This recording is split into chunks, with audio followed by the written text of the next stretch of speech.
Chapter 535. Bang! Wuming moved his spear away from Isen's neck and blocked Rama's indestructible blade. Under the blade of the indestructible blade was Isen, who was paralyzed on the ground.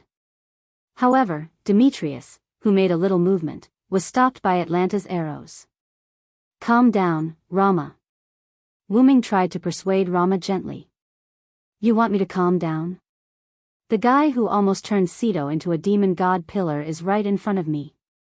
How can I calm down?" Rama's eyes were burning with flames as he stared at Isen fiercely, as if he wanted to eat Isen alive. "We are friends, right? If so, listen to my advice. Isen is still useful, so don't kill him for the time being. Otherwise, Wuming, who had already snatched the Greek Holy Grail, would have already made his move." Rama looked at Wuming and nodded. He then continued to stare at Isen fiercely. "Maeve, please do me a favor." Wuming waved at Maeve, who looked like she was watching a family drama. "Yes." Maeve smiled and came to Wuming's side. After that, Wuming took out a lot of healing potions from his precious artifact space. He then opened the teleportation door and let Maeve bring Sito away for the time being. After all, if Sito stayed with Rama any longer, he would disappear soon. After Wuming told Maeve about various things, Maeve carried Sito into the teleportation door. "Thank you very much, Holy King." "No, surrender," Rama said sincerely to Wuming. It was an eye-opener for Wuming to be able to make the proud and arrogant Rama, who often threw tantrums, apologize so sincerely. "Since you are able to call me by my name, it means that we are friends, right?" As he spoke, Wuming placed the Holy Grail into the golden ripple under Isen's gaze. He then extended his hand to Rama. Although Wuming treated Rama as a friend when Reeve shook hands with Rama, he did not expect that. "Yes, that's right, my friend." Then, Rama and Wuming held each other's hands tightly. "Then, don't attack Isen for the time being, alright?" Wuming glanced at Isen, causing Isen to shuffle backwards in fright. After all, Isen was currently sitting on the ground. Sure. After all, this person had saved his wife, Sidwa. Moreover, this person was also his friend. Thus, Rama would naturally listen to him. As Rama spoke, he glared at Isen and no longer looked at him. Otherwise, the anger in his heart would not dissipate. Although Rama had promised Wuming to spare Isen's life for the time being, he wasn't the kind of person who would forgive someone who almost sacrificed his wife. It was also because of Wuming's face. Otherwise, even if Gadatsi was here, with Rama's childish temper, he would have used the indestructible blade to slash Isen. Yes, the kind that even their own mother wouldn't be able to recognize. "So, Isen, now you are our captive." Wuming smiled and narrowed his eyes, which made Isen and even Demetrius feel a chill. In the sky, the Argo was moving towards Alexandria. On the Argo, Isen was controlling the Argo alone at the helm. If one didn't look at Isen's livid face and Atlanta behind him, who was holding the heavenly bow and staring at Isen as if he was her prey, then Isen's situation was not that bad. Demetrius, who was originally following Isen, was at the bow with Wuming and Rama, explaining the current situation of the Greek side. In short, after sending out Hercules, Hector, and the captive Spartacus, we only have Isen, Atlanta, and me left. Wuming did not look at Demetrius. He just looked ahead as if he was experiencing the feeling of flying in a boat. As for Rama, he sat cross-legged alone on the deck behind Wuming and Demetrius with his eyes closed, as if everything had nothing to do with him until they reached their destination, Alexandria. This was Wuming's purpose. Through Isen, he drove the Argo to Gadatsi and others' gathering place, Alexandria. At this moment, only Rome was left on this continent, and it was now being restrained by Gadatsi and others. This time, the battle against Greece was also messed up because of Spartacus' self-destruction. Although Finn, Dilmund, and Fergus had all left the stage, Silent Noise had taken the opportunity to imprison Hercules. She had also captured Isen and Demetrius, so overall, it was still a good outcome. As for Achilles and Hector, Wuming did not disturb them, just like he did not disturb Karna and Ajo. Now, as long as he got the Holy Grail of Rome, this singularity would be over. With that in mind, Wuming let out a long sigh as he looked at the clouds in the sky. At this moment, because Wuming and Rama did not reply, Demetrius waited there. Because waiting was boring, Demetrius would look at Ison from time to time, but every time, she would turn her head away in an instant. She was very nervous. She should be afraid of being misunderstood by Wuming and Rama. However, how could Wuming and Rama not notice it? Ahem. I already know the specific situation. Wuming clenched his fist and put it on his mouth and coughed. This scared little Medea so much that she trembled and almost cried. Don't worry, I won't do anything to Ison. Wuming shook his head helplessly, trying to calm Demetrius down. But. You cast such a vicious curse on Sir Ison. As she spoke, Demetrius looked like she was about to cry. Isn't it obvious? Wuming said with a bitter smile. I don't believe that Ison will be obedient. After all, he's a hero who can leave his name in the martyr's palace. Although Ison was weak, at least he was invincible when it came to piloting a ship. It could be seen from the fact that Wuming did not feel the slightest tremor when he stood at the bow of the ship. Moreover, the existence that could be chosen by the two great restraints and dragged into the martyr's palace, regardless of whether it was a hero or an anti-hero, would definitely not be the same as ordinary people. Wuming could not be sure if Ison would betray him or do something else when Wuming and the others attacked Rome.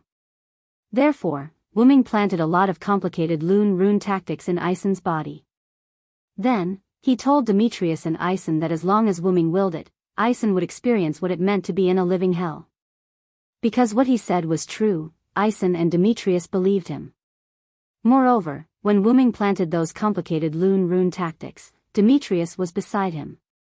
No matter how much Ison cried and howled, Ison, who was being held down by Rama, had his body implanted with those tactics in front of Demetrius, who was being watched by Atlanta.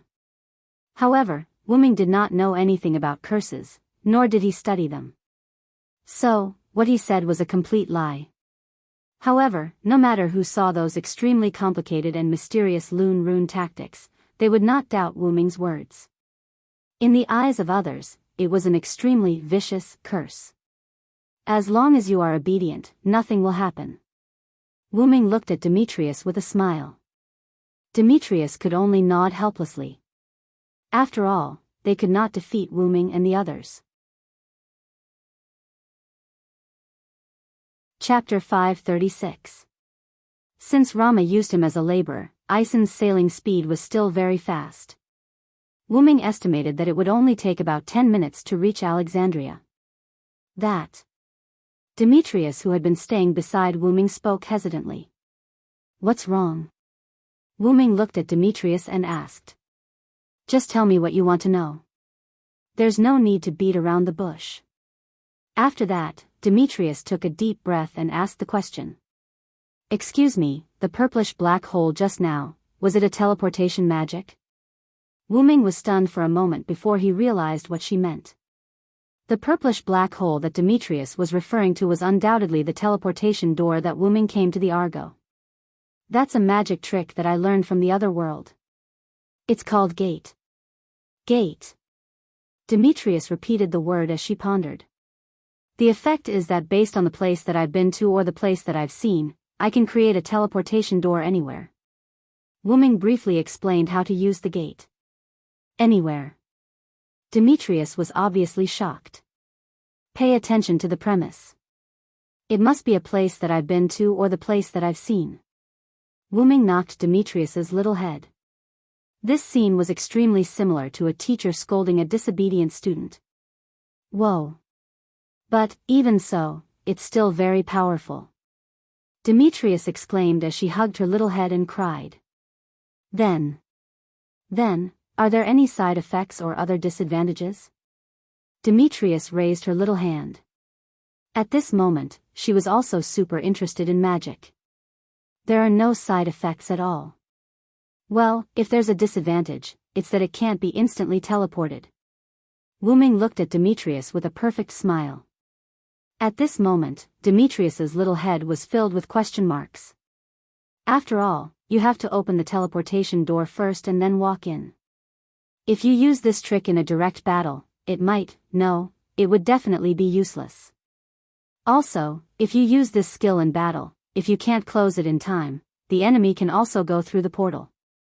After all, Demetrius could only teleport by herself. That way, she would not be able to bring the enemy along with her. You're exaggerating. Even if that's the case, the magic you've learned from the other world is already very powerful. As long as you've been to a place before, or even a place as far as your eyes can see, it's really a powerful magic trick. Demetrius was slightly dazed. Indeed, this other world's magic is indeed very powerful. Either it's impossible to use it at all, but once you learn it, not only is the mana consumption low, but you can also move many people. It's much more useful than ordinary spatial magic. That's amazing. Medea said enviously. Do you want to learn? Wu-Ming suddenly asked when he saw the envious look on Medea's face. Is it really possible? Demetrius shouted excitedly. Of course. You're not Ison. I have a good impression of you. Wu-Ming was right. Such a naive little princess, because Ison went to the palace of the beauty goddess to make a wish, she fell in love with Ison and her life was ruined. Regarding this, Wu-Ming naturally did not mind teaching her the portal. Of course, the prerequisite was that Demetrius could learn it. But, we're still enemies. Demetrius began to hesitate. It has to be said that even if she had the reputation of a traitor, which, the current Demetrius was undoubtedly an obedient and sensible princess. Because of the hostile relationship between the two of them, she was worried about whether Wu-Ming teaching her magic tricks would be inappropriate. She was really a cute little princess. With the current situation, do you think we can still be considered enemies? Wu-Ming teased. Indeed. Now we're captives. Demetrius smiled awkwardly. Then, are you willing to learn this magic trick from me, Demetrius?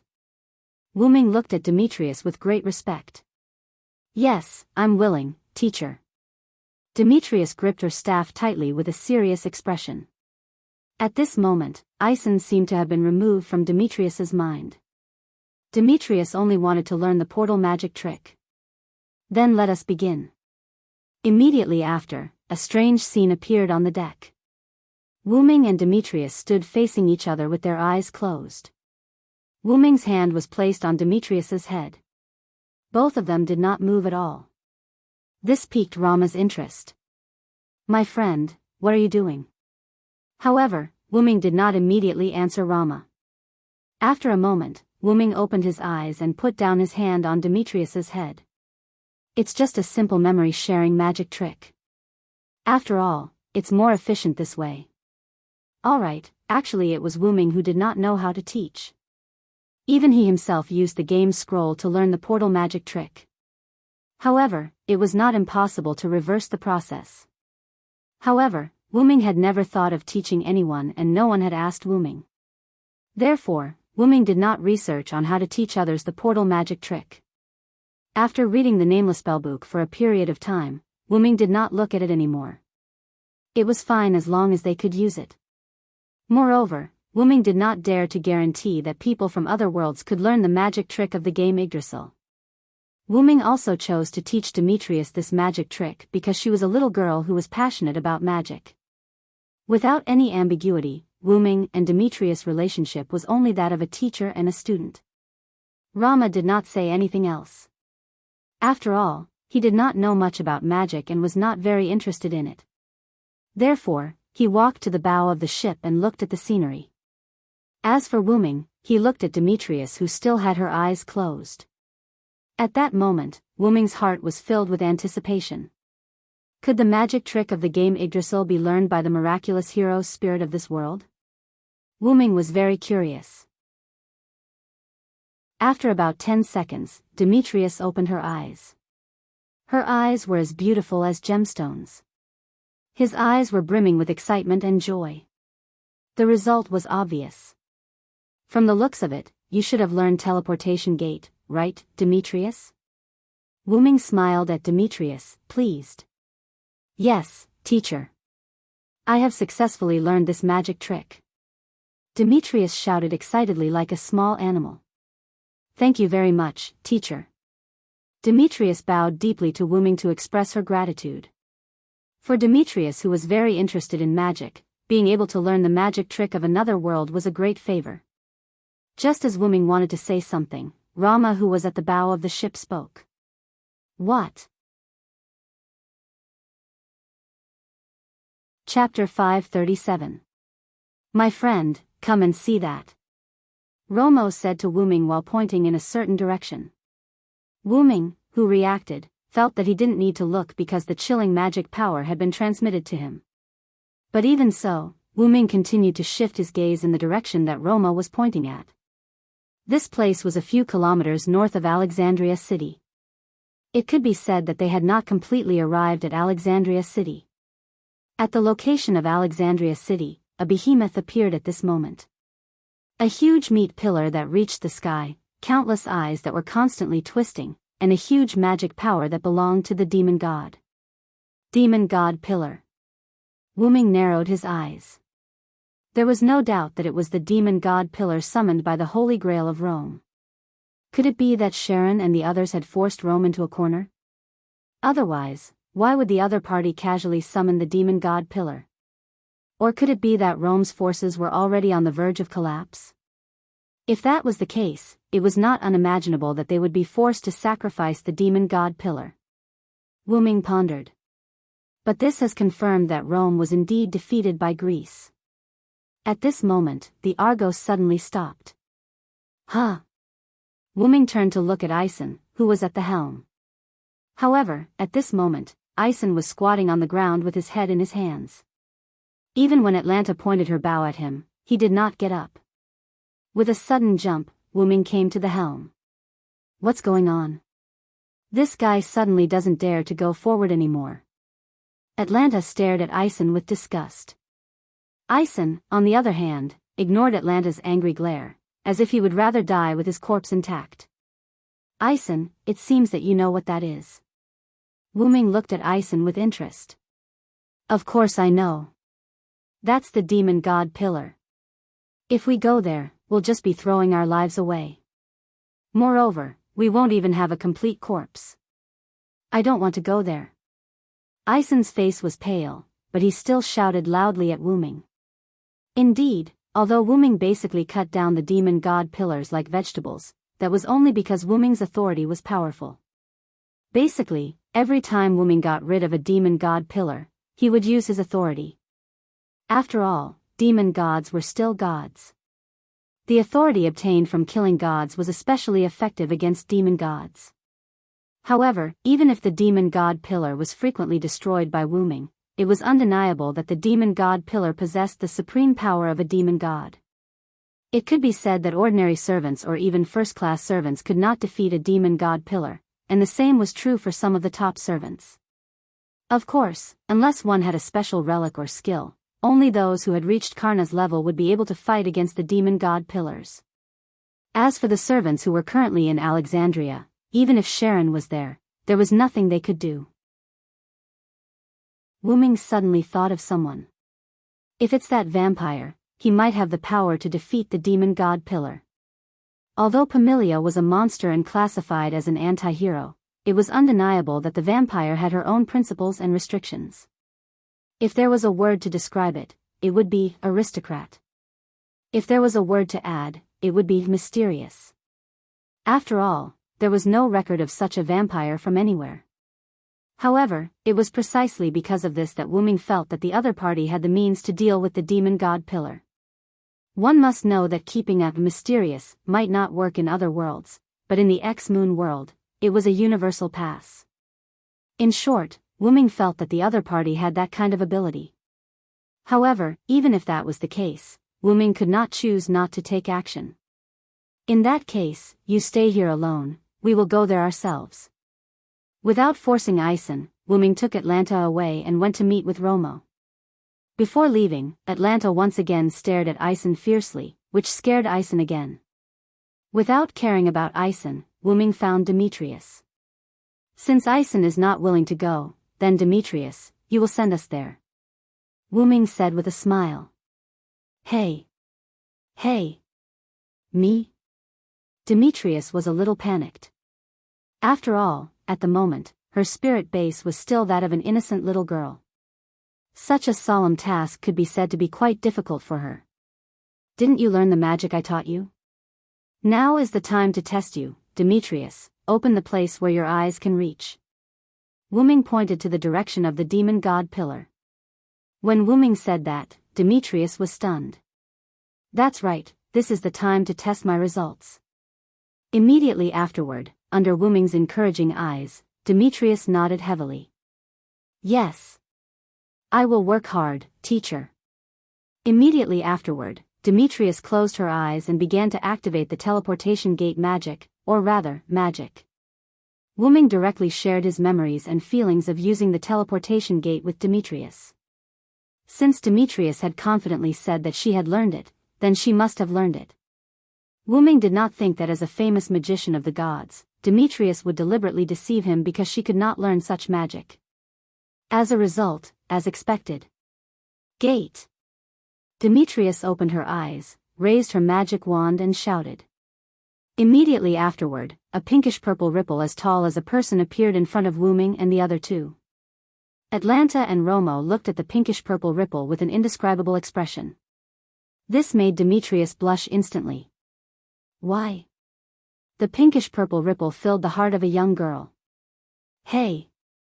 However, Wu Ming could only helplessly smile bitterly. This was really in line with Demetrius's character. Well done, Demetrius. You are indeed my disciple. After all, the necessary praise could not be lacking. Yes, thank you for your praise, teacher. After hearing her teacher's praise, Demetrius's face changed from red to normal. Although the color was a little strange, it was obvious that Demetrius had successfully released the teleportation gate. After nodding to Atlanta and Romo, the two walked into the teleportation gate. Then, Wu Ming looked at Demetrius. If possible, I really don't want my excellent disciple to fall into the hands of that guy. That guy was undoubtedly referring to Ison. But teacher, I am deeply in love with Lord Ison now. Demetrius did not care about Wu Ming's words. Instead, she showed a faint smile. Forget it, as long as you are happy, my disciple. Wu Ming shook his head with a smile and walked into the teleportation gate. I wish you good luck, teacher. Demetrius prayed silently. Chapter 538. In the city of Alexandria, which had become a battlefield, there were ruins everywhere. And under the ruins, there were many residents who lived in the city. Compared to Greece, Celtic, and even Japan, Rome could be described as a force that was incomparably generous to civilians. After all, it was Rome, so it was not surprising. In this way, many residents would choose to live in the safest capital. Those people who were crushed under the ruins were such existences. However, the demon god Pillar did not care about the life and death of those people. In other words, these residents would be attacked indiscriminately like the servants. Of course, the premise was that the servants didn't do anything. Matthew effortlessly lifted a stone slab that was pressing on a woman. Gadotsi quickly went up and helped the woman up. Are you okay? I will take you to a safe place. Gadotsi said eagerly. Child. My child. The woman said weakly, looking at the collapsed house. Gadotsi and Matthew could not bear to look at the woman. The possibility of a baby being crushed under such a collapsed house was almost zero. However, as if there was a temporary traffic jam in the underworld, the baby did not lose his life. Wah wah, as if he heard the voice of his mother, a baby's cry came. My child. The woman wanted to rush to the ruins to save her child. However, she was seriously injured, and after leaving Gadotsi's support, she directly collapsed to the ground. Are you okay? Don't worry, we will save your child. Gadotsi quickly supported the woman who collapsed to the ground. Then Gadotsi nodded to Matthew. Matthew was stunned, nodded, and was ready to save the child. Human life is so strong and beautiful. Matthew smiled and thought. Then, a tentacle suddenly stretched out, or rather, smashed down. The target seemed to be Gadotsi. Matthew naturally quickly came to Gadotsi's side and blocked the attack with his shield. After Matthew came to Gadotsi's side, Gadotsi's wrist suddenly made a sound. Matthew, its target is the child. As if confirming the voice's words, the tentacle dramatically and strangely changed its direction, and its target was the ruins where the baby's cry came from. No! The child's mother screamed at the top of her lungs, trying to stop the tentacles. However, it all happened so fast that Gadotsi, the woman, and even Matthew were powerless to stop it. Matthew did not expect the tentacles to be so strange. Using Gadotsi as bait, he forced Matthew to change the formation. As a result, his target became the baby under the ruins. Just like that, the tentacle fell towards the baby. Just as the tentacle was about to fall, a voice sounded in Mashu's and Guda's ears. Brahmastra, indestructible Rakshasa. In an instant, the indestructible blade spun with thunder and hit the tentacle. The tentacle was sent flying with an indescribable sound that sounded like a scream. The powerful and perfectly controlled power did not hurt the ruins below when it sent the tentacle flying. Taking advantage of this moment, Matthew went directly to the place where the baby was crying. He used his magic to gently clean up the ruins, revealing the cute child who was miraculously alive in the corner. Although the baby was still crying, it was indeed a symbol of life in everyone's eyes. Great! Matthew quickly picked up the baby, came to the woman, and handed the baby to the woman, the baby's mother. Thank you, my child, my child. After hurriedly thanking Gadotsi and Matthew, the woman held her child and kept talking. The indestructible blade flew back after sending the tentacle monkey flying. Matthew looked at the person in surprise. It's really Mr. Rama. It was Rama's noble phantasm that sent the tentacle flying. But Gadotsi was concerned about another thing. In other words, assassin is also here? Gadotsi looked around, but she did not find any trace of Wuming. At this time, looking at Gadotsi who was searching around, Rama spoke. Don't look for him, my friend is not here. Then, Gadotsi's little face looked like she was crying. How could this be? On the other side, Sharon and the other so-called main battle servants were in charge of attacking. Why Elizabeth jumped and dodged a huge tentacle attack. How rude, how could you treat a lady like this? Why Elizabeth patted the dust on her dress with lingering fear and said with dissatisfaction. Miss, what time is it now, do you still care about those things? Robin Hood complained, rolled, and fired a few useless shots at the huge demon god pillar not far away. Take care of yourself, green rat. Why Elizabeth shouted at Robin Hood angrily. Robin Hood could only helplessly take a few steps back, a look of discomfort on his face. Then, the blue and white flame flew past Why Elizabeth's hair. Why Elizabeth screamed in fear. Do you want to kill me? Why Elizabeth touched her hair and looked at Kyoheim with tears in her eyes. Sure enough, your lizard is useless. Kyoheim did not answer Why Elizabeth directly, but released the flame at the demon god pillar while mocking Why Elizabeth. Of course, Kyoheim's attack was not very effective. Do you want to fight, fire-breathing snake? Why Elizabeth stared at Kyoheim fiercely. Come on, I'm not afraid of you. And Kyoheim also stared back at Why Elizabeth. Sigh, Robin Hood sighed helplessly. This is a battlefield, young missus. The enemy is a demon god pillar. Take it easy, even if they seriously deal with the demon god pillar, it won't have any effect. Billy Boy, who suddenly appeared, pressed his hat, and his face was full of helplessness. After hearing Billy Boy's words, Robin Hood also showed a helpless smile. As a servant, their spiritual base was too low, and they couldn't cause damage to the demon god pillar. They couldn't even attract or restrain it. Only a few tentacles attacked them, and they were the waterproof kind. Because the other tentacles were attacking Sharon. Geronimo, who was following behind Billy Boy, frowned helplessly and looked to the north. I hope the second team can complete the mission smoothly. Then they could support them. Then, Geronimo saw the lightning that represented the indestructible blade and smiled. They're coming. Chapter 539. On the so-called head-on battlefield. Carron transformed into a centaur, attacking the demon god pillars with his bow in the midst of the mechanical infantry. Sharon was able to hit the demon god pillars' eyes with his skills. Why was it only at the beginning? It was because the demon god pillar was no fool and knew how to defend. Karen retreated slightly, and countless mechanical infantry rushed towards the demon god pillar.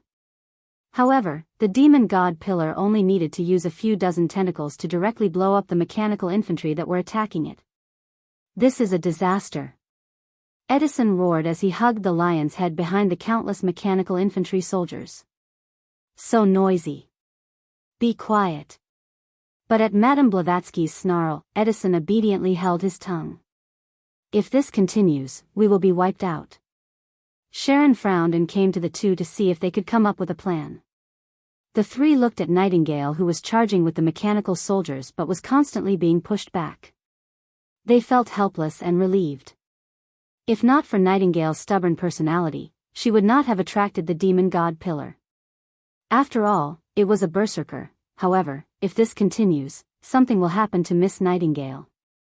Helena looked worriedly at Nightingale, who was constantly spinning and jumping under the demon god pillar's tentacles and was sent flying again. As if toying with Nightingale, the demon god pillar did not use its full strength. Although it seemed like the demon god pillar's attacks were ineffective, Sharon and the others noticed that the demon god pillar was going easy on them. Otherwise, it would not have the time to attack Matthew and the others. If we look at the worst-case scenario, this demon god pillar might be smarter than we thought. Helena frowned as if she was facing a great enemy. I have a bad feeling. I feel like the demon god pillar is waiting for something. Karen's face darkened. This way, the demon god pillar was definitely scheming something. Edison was like a lion and did not understand the conversation between the two. At this moment, a voice resounded through the sky. A gigantic spear of light that had never appeared before came from afar and hit the demon god pillar. The demon god pillar let out an unrecognizable voice. It was obvious that the noble artifact's owner had poured a huge amount of magic into this attack. The noble artifact was released. That was the Holy King's voice. Edison said as he looked around for Wu Ming. Over there. Sharon pointed. At this moment, Wu Ming, with his A+ grade agility, launched a surprise attack on the demon god pillar. At this moment, Wu Ming had already put on his armor and wore a helmet that completely covered his head. Wu Ming was like a silver dragon. As for the demon god pillar, it was as if the person it was waiting for had arrived. Regardless of whether it was the mechanical infantry or Nightingale, the demon god pillar no longer cared about them. Countless tentacles extended from the demon god pillar's muscles to attack, Wu Ming at the same time. The Wu Ming, was the demon god pillars, and Wu Ming. Countless tentacles surrounded Wu Ming from all directions, which could be described as a killing move for ordinary servants. However, for Wu Ming, although it was dangerous, it was not fatal. Wu Ming did not stop and continued to run toward the demon god pillar, ignoring the Wu Ming's corrosive tentacles. The air vibrated, and a buzzing sound was heard. Then, the magic around Wu Ming's body condensed, and under Wu Ming's control, the condensed magic exploded in the surroundings. Boom, a dull sound was heard, and a ring of magic that could be seen with the naked eye spread out from Wu Ming in an instant. The encirclement formed by the Wu Ming's tentacles was instantly broken through by the magic that could be seen with the naked eye. Like petals, the tentacles were fragmented and turned into pure magic that dissipated. This was pure power that did not require any fancy tricks. What? Helena was shocked when she saw this scene. What? What's wrong? Edison asked cautiously. Madame Blavatsky was just sighing at his strength. Sharon smiled helplessly and explained to Edison. Just the simple release of magic was enough to destroy the metal of the tentacles that everyone worked together to destroy. From this, it could be seen how powerful Wu Ming was in terms of the amount and control of magic. Compressing a large amount of magic, condensing it around his body, and then releasing the compressed magic in the form of Wu Ming's magic was a test of his control. And the premise of this was that he had sufficient magic power. It can be said that the magic power just now was comparable to the magic power required by the light spear, or even exceeded it by a lot. To be able to use the magic power of such a noble artifact to release magic power, it was not something that a first-rate servant could do. It could be said that even a first-rate servant would not have such magic power. After all, if the amount of magic power was not enough, it would be impossible to do it. And to be able to use that kind of magic power twice without batting an eyelid, it could be seen that Wu Ming was not ordinary. The most important thing was that Wu Ming only used magic power to destroy the tentacles, which was enough to prove that Wu Ming was powerful. True power was not a fancy ability, but a kind of power that had reached the pinnacle. So that's how it is, Your Excellency Holy Ruler is indeed Your Excellency Holy Ruler, to be so powerful. Edison's lion head showed an expression of sudden realization. However, such an expression was quite comical in the eyes of others. Since the Holy Ruler is here, it means that the Greek side has been resolved. Helena breathed a sigh of relief. Sharon seemed to agree with Helena's opinion and nodded. However, I feel a little uneasy about the demon god pillar here. Sharon looked at the demon god pillar. As a sage who had taught many heroes, Sharon had a feeling. That demon god pillar was not an ordinary one, but one with a strong will. It could be seen from the previous performance, so Sharon was very worried that the other side was up to something. However, even if there was a conspiracy, such a battle was not something they could investigate. In short, we should take this opportunity to save a few more injured residents. We can't let down Tachika's sincerity. The three nodded and slipped away from the battlefield. At the same time, they also took away Nightingale, who still wanted to charge at the demon god pillar. Edison brought the few remaining mechanical infantry and began to search for survivors. On Wu Ming's side, Wu Ming looked at the demon god pillar and vaguely felt a sense of familiarity. But even so, Wu Ming's actions did not stop. Wu Ming waved his hand and the holy spear of light appeared out of nowhere and landed in Wu Ming's hand. Then, Wu Ming raised the spear of light to his shoulder and threw it at the demon god pillar like a javelin. The spear of light gradually thinned and turned into a needle of light. However, the demon god pillar only summoned a few more tentacles, blocking the needle of light. Wu Ming was not surprised. After all, Wu Ming had only injected a small amount of magic power, so it was not surprising that the demon god pillar could block it. At this moment, the demon god pillar suddenly spoke. Dragon of Origin, you're finally here. Chapter 540. Wu Ming's expression changed as he recognized the voice. Lev. Wu Ming said the name. As expected of the Dragon of Origin, you still remember me. But my current name is Flawless, Demon God Pillar Flawless. The Demon God Pillar laughed. But I don't think it's such a coincidence that the Demon God Pillar summoned this time is you. Wu Ming didn't believe that this wasn't Lev's doing. With 72 Demon God Pillars, Wu Ming didn't think his luck would be so good. The 72 Demon God Pillars are one. Unless you can destroy all the Demon God Pillars in an instant, I won't die. Demon God Pillar Flawless laughed eerily with Lev's voice. Wu Ming could imagine Lev's ugly face. However, this provided Wu Ming with information. I did think that you wouldn't die so easily, but I didn't expect us to meet so soon. Wu Ming didn't attack again, and Demon God Pillar Flawless didn't attack either. The two of them started to talk. This can't be helped. I'm the Demon God Pillar in charge of the information room. In other words, the other party might be able to see Wu Ming through some means or opportunity.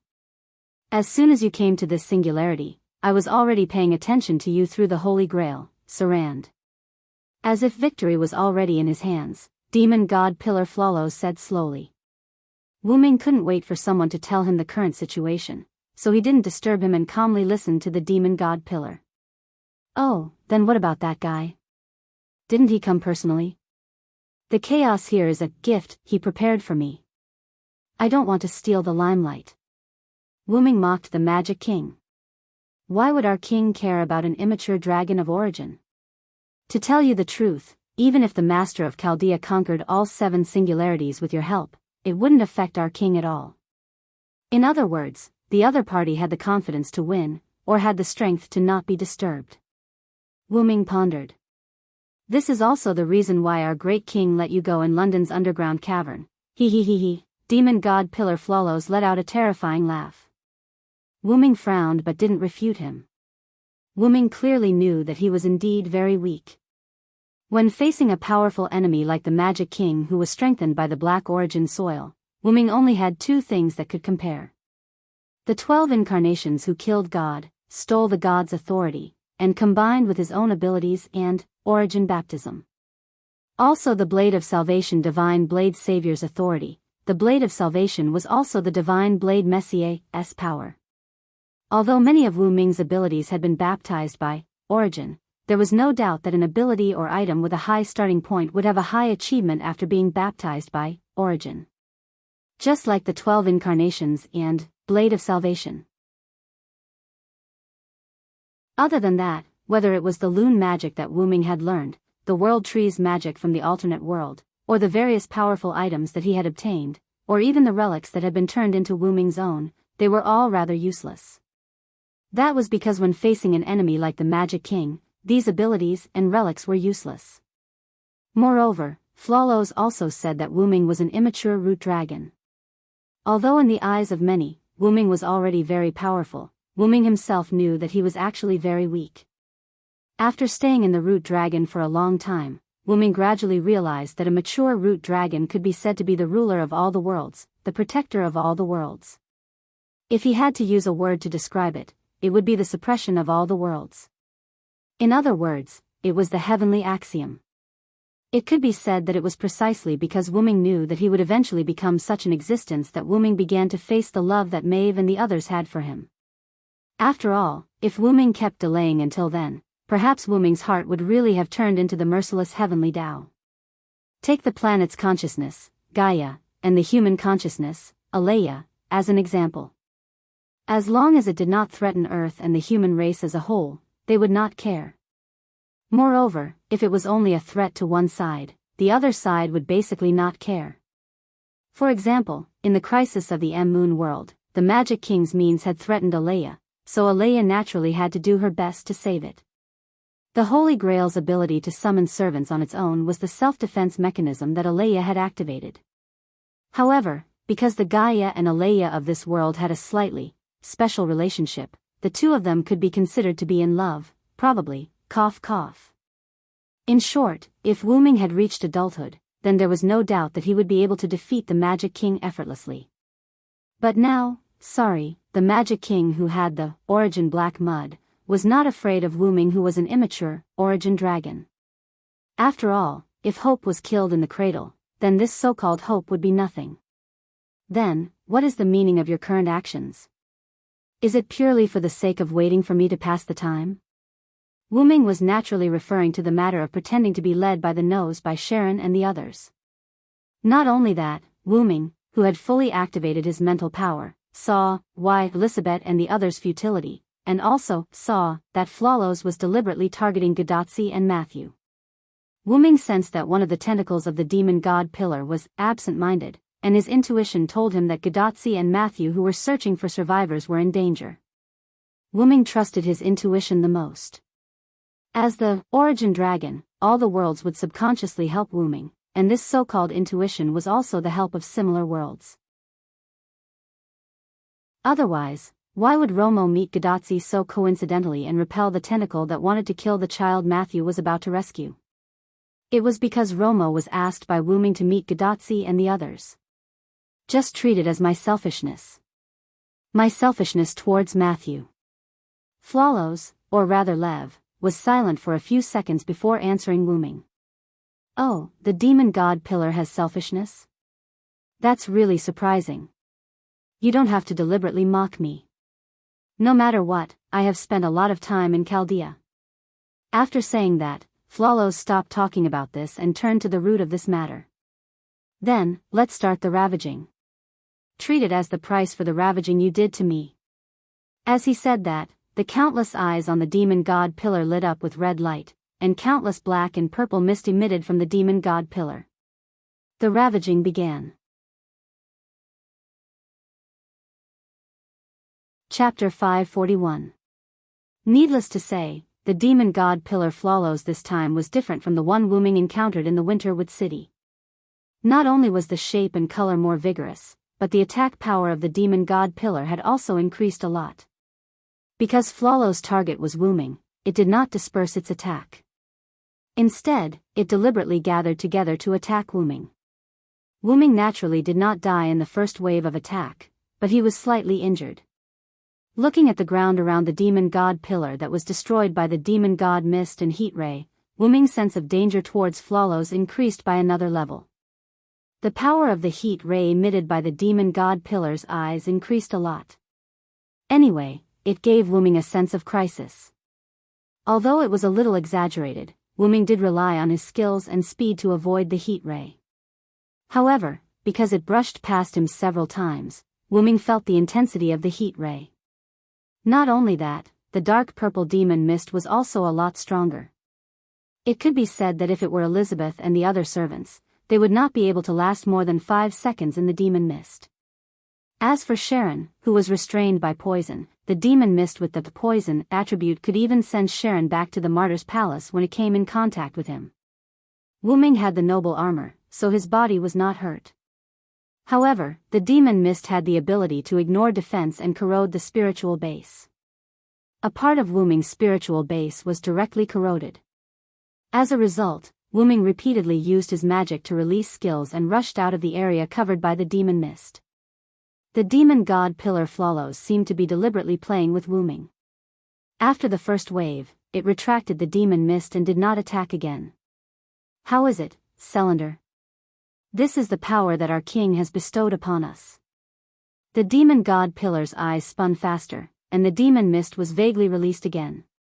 It was not a precursor to an attack, but a sign of excitement and demonstration. After stretching his limbs, Wu Ming felt relieved when he sensed that Gadotsi, Sharon, and Elizabeth had retreated. His body was a servant's body that he created. Even if he died, it wouldn't matter. But Gadotsi wasn't like that. She was a complete human being. Seeing that Gadotsi and the others were covering the few rescued residents and retreating into the distance, Wu Ming once again used his mental power to search the ruins. Wu Ming heaved a sigh of relief after checking that there were no living beings. This way, he wouldn't have to worry about his surroundings. Your power comes from the Holy Grail, right? Since the Holy Grail was created by the Magic King, it's not hard to guess that it's able to help you demon god pillars. Wu Ming did not feel dispirited because the demon god pillar Flawless temporarily gained the upper hand. Instead, he began to make inferences. Oh, that's true. But so what? Flawless believed in the power given by its king. It was not afraid of Wu Ming's pretending to be calm in its eyes. This is power. The power that can defeat you in this era. The demon god pillar roared. Countless heat rays and demon mist attacked again. The momentum was much stronger than before. After I kill you, I'll kill everyone in this era.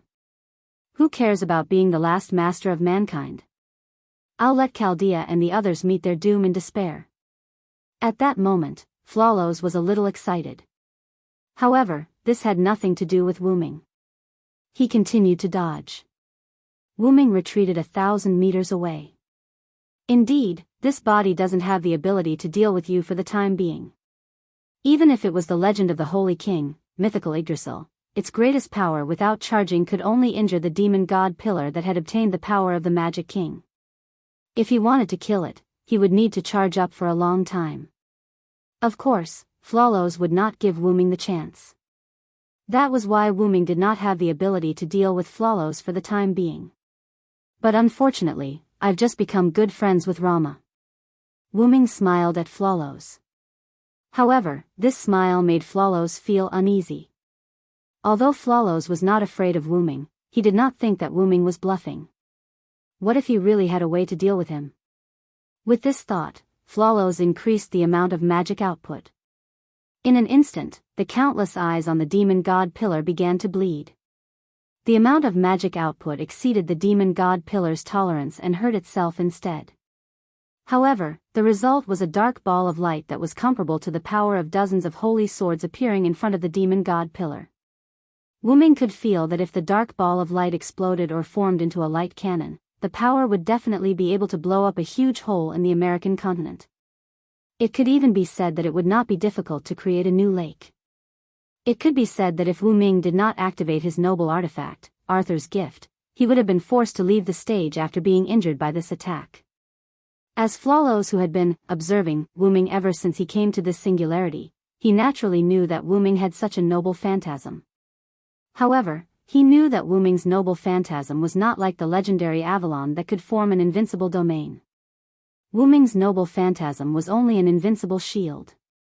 In that case, he only needed to go around the invincible shield. As Flawless, who had accepted the power of his king, he naturally had such a method. No matter if it was using the space fault or forcefully turning the light cannon, Flawless could do it. At that moment, Wu Ming moved according to Flawless' prediction. The armor on Wu Ming's body instantly disintegrated. Without a doubt, Wu Ming was ready to use this invincible shield. However, the next scene made Flawless think that Wu Ming was crazy. After the armor disintegrated, the various parts quickly flew around the demon god pillar, surrounding the demon god pillar and Wu Ming. Then, every armor part began to connect with each other.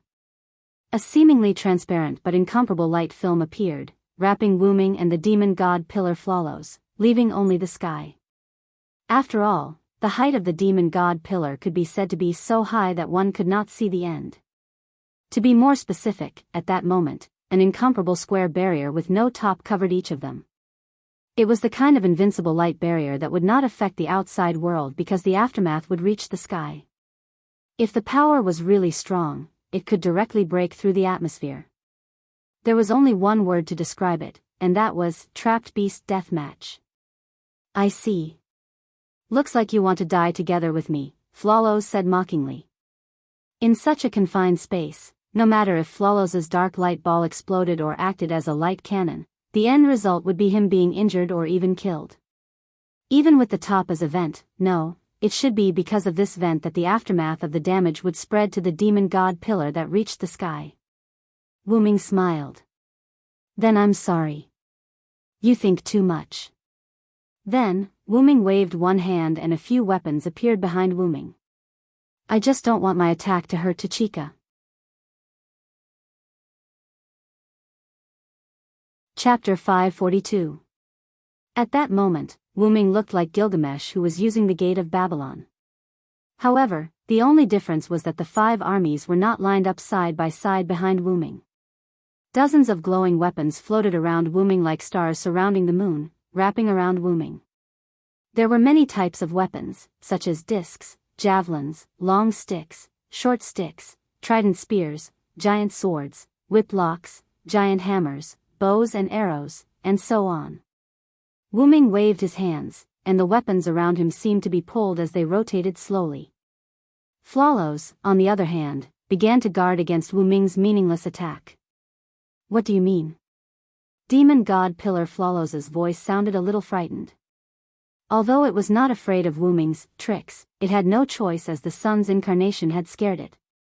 After all, the sun was not a trick, but a killer move that could be fatal. In the big hole in Winterwood City, Wu Ming's son made Flawless suffer. In the end, Flawless's body could not take it anymore, so Lev came out to replace it.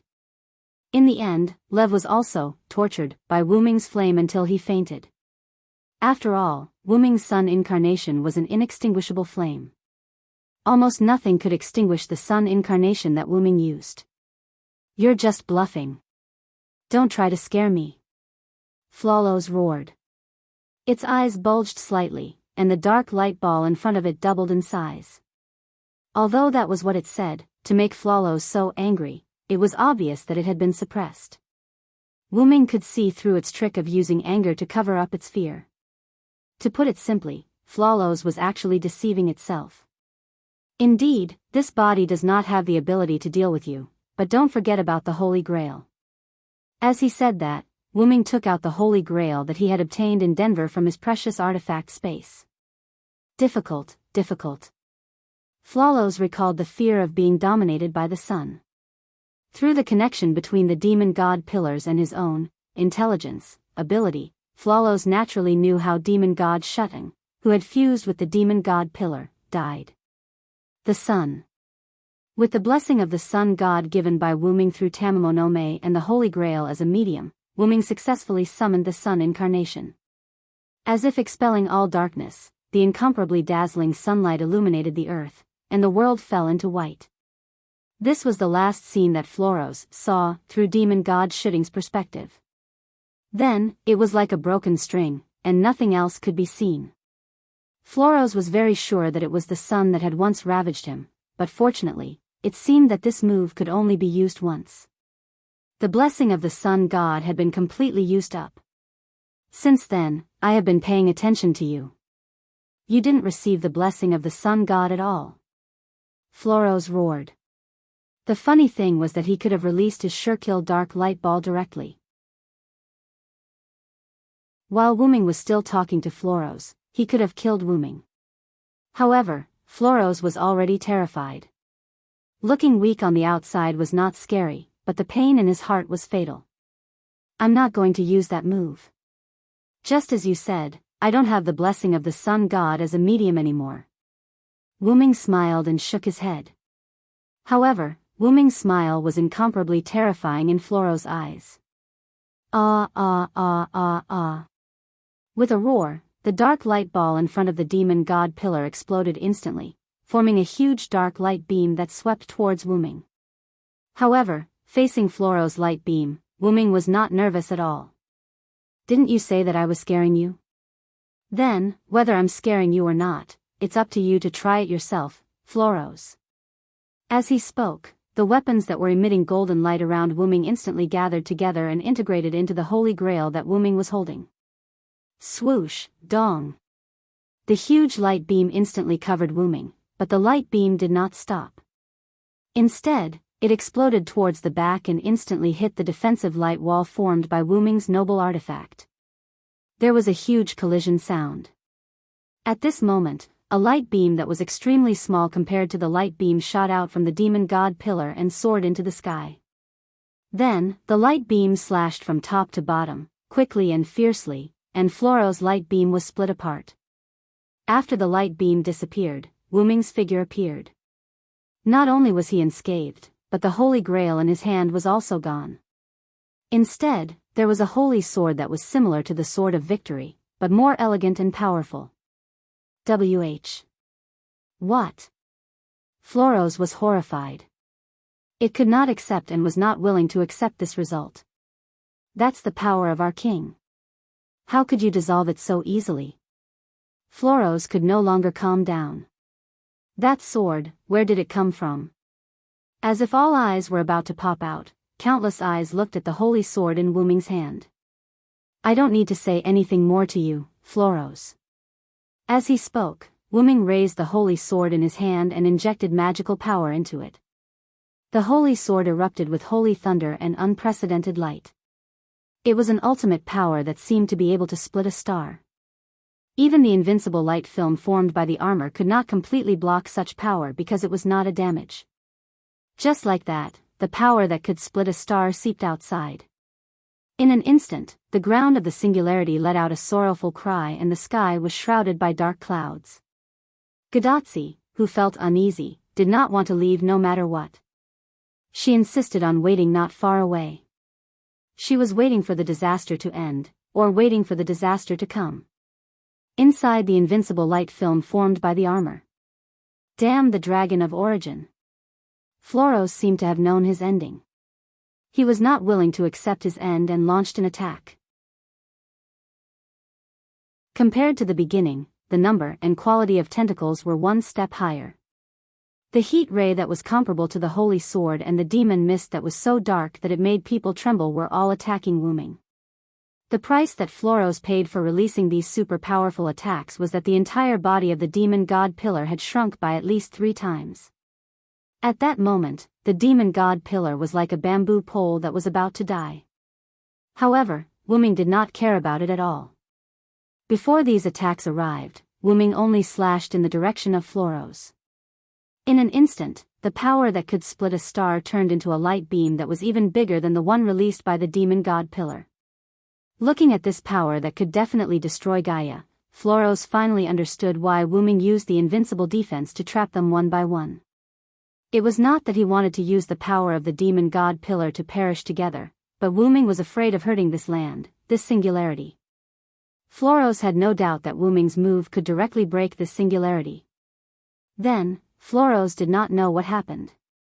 Because the power of the holy sword that could split a star had already covered it. In the outside world, Gadatsi's face was gloomy. Behind her stood a group of followers. Everyone looked nervously at the transparent barrier not far away that was covered in white. Ka Rong raised his head and looked at the light beam that had already rushed out of the sky. He felt the magic power that could break the barrier and let out a sigh of relief. It seems that he is hiding an unimaginable identity. Chapter 543. The reason why Sharon was relieved was because the beam of light was gradually weakening. Because if the intensity just now continued, Sharon believed that this singularity would probably explode. If there was space, the energy would rush out of the atmosphere and enter space. But unfortunately, there was no space here. After all, this was a singularity that was out of human nature. In other words, this was actually an independent subspace. And subspace, there was no universe. In fact, it was because Wuming finally thought of this that he gradually weakened the beam of light. Not to mention the servants, Gadatsi and Matthew were doomed. Did they really think that the power of time and space was illusory? As mentioned before, if Wuming didn't have the Dragon of Origin's racial talent of time and space, he wouldn't dare to travel through time and space at will. Gem Wuming also relied on the records of his existence in each world, and combined with the second law to be able to travel through parallel worlds. And like Rick's world and the world of the God Slayer, there were no records of Gem Wuming's existence. This was also one of the reasons why Gem Wuming couldn't come to other worlds and could only travel through parallel worlds. Back to the main topic, after Wuming destroyed the demon god pillar, the invincible light wall around him automatically disintegrated and turned back into armor on Wuming's body. The sky and the earth also returned to their original state, and the mournful cry disappeared. And the place that was originally covered by the invincible light film was now 3 feet underground. It couldn't be helped, Wuming's beam of light didn't only extend upward, but also underground. It could be said that if Wuming didn't deliberately leave the sky and didn't create a sealed space, the earth would have been penetrated by now.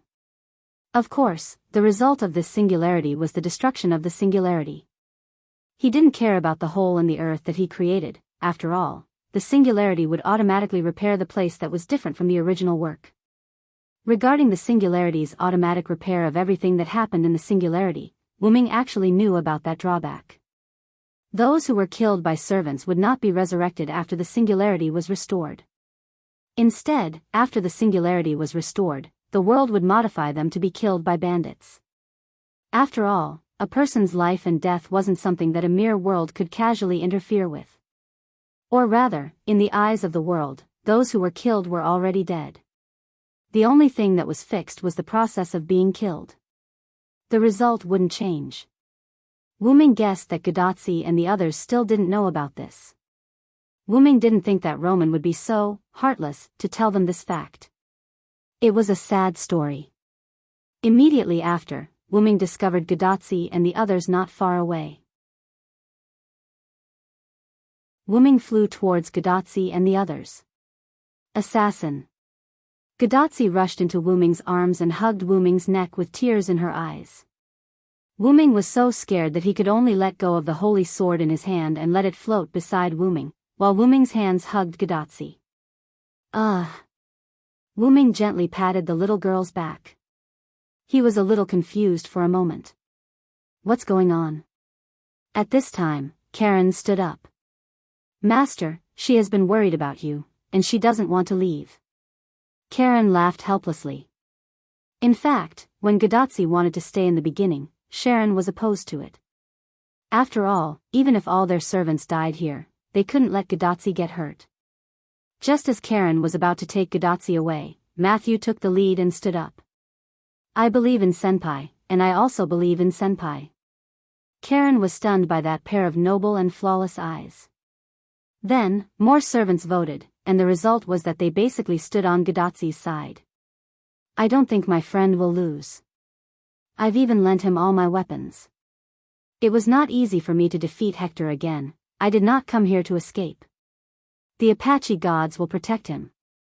I was ordered by that man to protect Tachika. Even if I am a hunter, I will not go back on my words. My husband will be fine. Migu, it was him who woke me up from being influenced by the president's power. I will support him. These were the thoughts of the servants who directly chose to stay, but the servants who indirectly chose to stay were more strange. Xiaolu will stay, I will stay too. Anjin Sama will stay, I will stay too.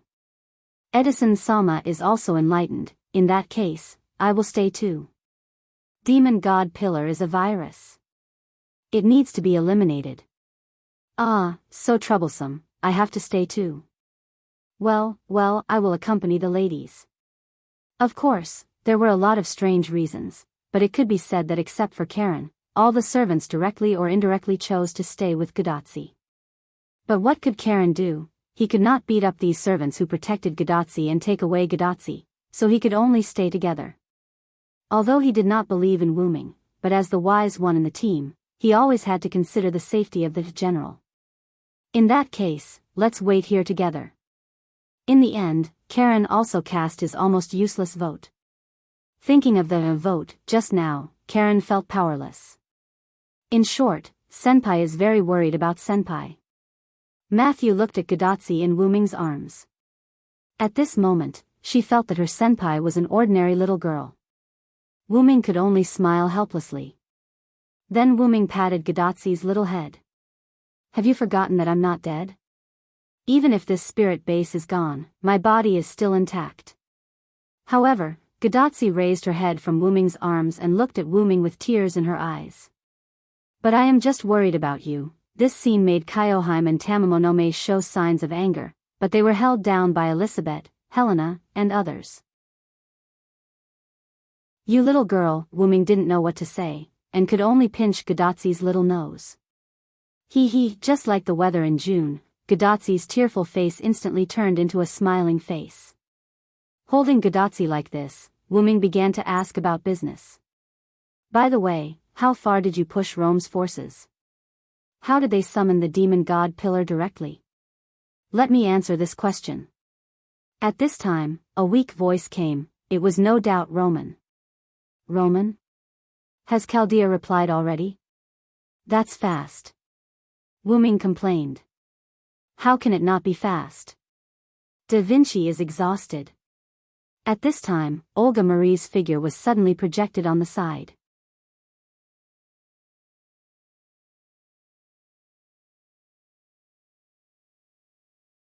After all, the demon's pillar was not a joke.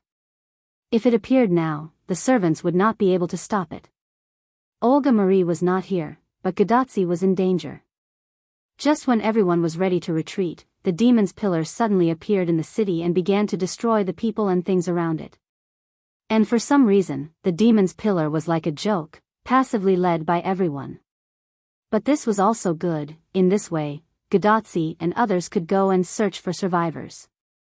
However, from the tentacles that attacked Gadotsi and others, it could be seen that the demon's pillar was indeed playing, it was waiting. And after Wooming's arrival, the demon's pillar no longer paid attention to other people's reactions. That person was most likely Wooming. Fortunately, the demon's pillar and Wooming's conversation was communicated through a special magic transmission.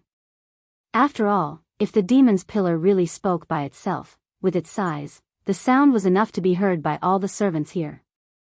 Although Floros was a demon's pillar, it was not a guy who was willing to let others listen to it. Otherwise, it would have already spoken. Why wait until Wooming's arrival to talk to Wooming? And Wooming, who thought of Floros, looked at Matthew. Matthew. Wu Ming looked at Matthew with some hesitation. Senior, do you have anything else?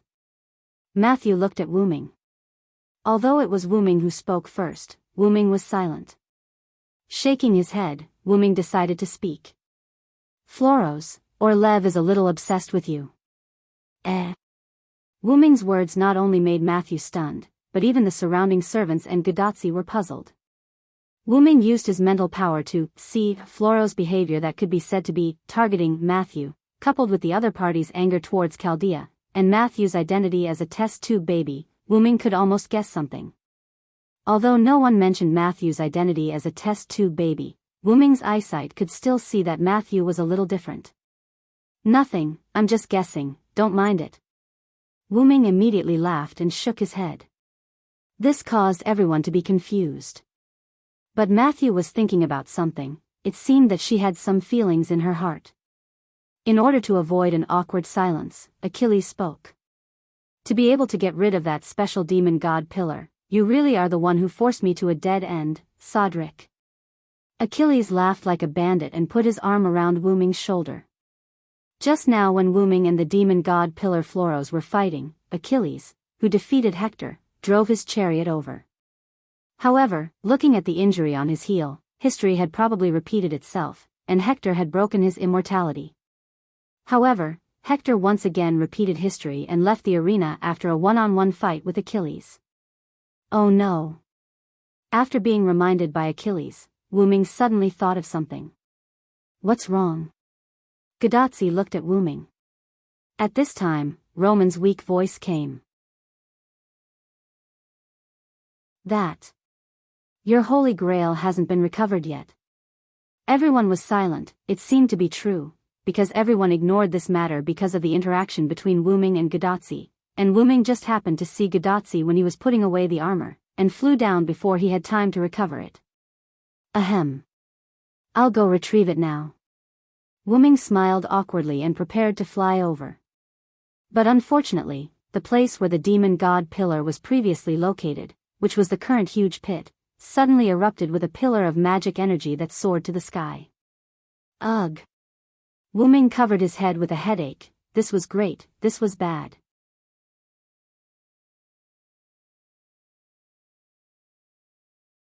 Chapter 545. Wu Ming told Sharon and others to take Gadotsi to the distance. Some of the servants knew that they were not strong, so they spontaneously acted as Gadotsi's guards. There were some who were forced to stay by Gadotsi's side, such as Nightingale. As for the willful Xiao Yu, who wanted to go with Wu Ming, she was dismissed by Wu Ming's words, a virtuous wife must first be obedient. The remaining servants followed Wu Ming to the giant pit to see the situation. Achilles was driving the chariot, and Wu Ming, Rama, and Sharon were standing on the chariot. Only Atlanta was not weak, but she did not follow them. Wu Ming said half-jokingly. We men are enough. Tachika will be taken care of by you women. These words made Robin Hood and Billy Boy blush with shame. But Geronimo did not care about these things. So, Wu Ming, Sharon, and Rama, along with Achilles, sat on his chariot and flew to the center of the giant pit to see the situation. The giant magic pillar that was visible to the naked eye just now was completely gone at this moment. Because of this, they dared to come to the center to see the situation. The reason was quite simple. Being able to withstand fire damage did not mean that they had to bear it when the fire was burning. They could wait for the fire to extinguish before taking action. Wu Ming and others also saw that the magic pillar disappeared and rushed over. However, the disappearance of the magic pillar did not mean that the magic in the giant pit disappeared. Wu Ming and the others could clearly feel the huge source of mana below them. They were certain that the owner of that mana was below them. But because there were still residual magic and dust, and the magic source at the bottom of the giant pit was constantly emitting magic, coupled with the darkness in the pit, everyone could hardly see the bottom. Sharon began to use clairvoyance to carefully look below, but the magic in the giant pit blocked Karen's clairvoyance, so he could not see clearly. This is bad. The other party is at least as strong as Achilles, or even stronger. We can't go down rashly. Although Charon's words made Achilles very unhappy, they were the truth. Achilles could only smack his lips. Rama also frowned. That magic power makes me feel uneasy. It's a feeling of being restrained. Wu Ming's face, on the other hand, did not change in the slightest. Looking at the dark crater below, Wu Ming sensed a familiar power. The master of that power was the servant that Wu Ming had seen before, the destroyer of civilization, Attila, the Hun king. In fact, if he thought about it carefully, it made sense. The other party's noble phantasm was the divine sword of the Roman god of war. It was not strange for him to be related to the Roman forces. Seems like it's an old rival. Achilles, Charon, Rama, wait for me here. I'll go down myself. The three of them looked at Wu Ming with surprise, but considering Wu Ming's current state, they calmed down. The armor that originally separated from his body was once again attached to his body, leaving only his head exposed. Wu Ming's magic power constantly circulated on the armor, making it look even more holy. Similarly, Wu Ming's holy sword, divine blade of salvation, was once again held in Wu Ming's hand. Pure magic power was also circulating on the sword. Just one strike was enough to make the demon god pillar retreat. The lightning and radiance of this holy sword left an incomparably deep impression on Charon and the others. It could be said that if Wu Ming said that he could defeat the servant in the giant pit, Charon and the others would not think that Wu Ming was lying. It could not be helped, the divine blade of salvation was just that powerful. I really did not expect my friend to have such a deep connection with me. My noble phantasm actually drew out your noble phantasm. Rama's face revealed a strange expression. The various types of weapons that were floating around Wu Ming were actually Rama's rarely used noble phantasm, Vishun Bhuja. It was a class and noble phantasm that had once received the legendary materialization of the holy god's weapon. It then formed the appearance of Gilgamesh's Gate of Babylon. Of course, unlike Gilgamesh's Gate of Babylon, Rama's weapon did not exceed 50 pieces. It was not realistic to want to use it as a cannon. Moreover, just penetrating Brahmastra was enough for Rama, which was why Rama rarely used this noble phantasm. When he walked out of Demetrius's portal, Wu Ming borrowed this rarely used noble phantasm from Rama. This was because Wu Ming needed an insurance that could defeat everything. Since the sun god's blessing and the Holy Grail could draw out one of Wu Ming's noble phantasm, the sun incarnation, it was not impossible to use the Vishun Bhuja and the Holy Grail to draw out the divine blade of salvation. After all, the divine blade of salvation was the Manchala formation that the gods created for Rama, the last king. Although Rama in this world was not given almost all weapons by the gods, he had a weapon that was given by the holy god. It could be said that Rama's Vishun Bhuja was the divine blade of salvation of the god-slayer world on the other side of the shape moon world. Although the difference in power between the two was not small, it was not a problem to use the Vishun Bhuja as a holy relic to summon the divine blade of salvation that Wu Ming inherited from the last king. Rama, if it's you, you should be able to feel the power inside, right? As he spoke, Wu Ming placed the divine blade of salvation in front of his chest. Rama nodded. Because of the connection, Rama could clearly see the Manchala formation in the divine blade of salvation, as well as the endless number of weapons. It was also because of this that Rama took the opportunity to understand some of Wu Ming's information that outsiders did not know. Although he could not understand most of the information like Stheno and Tamamonome, Rama still understood a lot. Currently, Rama only knew that Wu Ming defeated the last king Rama in the alternate world and inherited the last king's position to obtain the divine blade of salvation.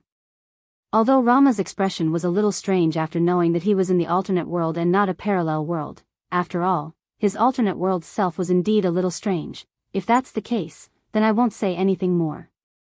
Charon gave up on nagging. He could only say that he was used to nagging as a teacher, TSK. Although I'm not happy, if we follow him down, we might become a burden. Achilles was being frank for once. Don't worry, I'll take care of the enemy. With a confident smile, Wu Ming closed his helmet. His dragon horns emitted a holy cold light under the sun. With a light leap, Wu Ming flipped over and turned into a silver ray of light, falling into the bottomless pit.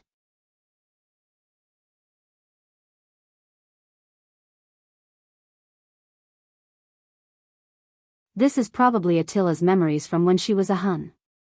Wu Ming guessed correctly. Just like how servants and masters would dream of each other's experiences, this was Attila's dream. Originally, because Attila was too dangerous, Romulus used the Holy Grail to seal Attila. Because she was sealed by the Holy Grail, Attila had always been in a state of unconsciousness and dreaming. Because the demon god pillar was destroyed, and the Holy Grail was not taken away, Attila relied on the Holy Grail to continue dreaming. After all, Attila was also affected, which was why she was in a state of half-awake. The previous demon god pillar had erupted because of this. Of course, Wu Ming naturally didn't know about this.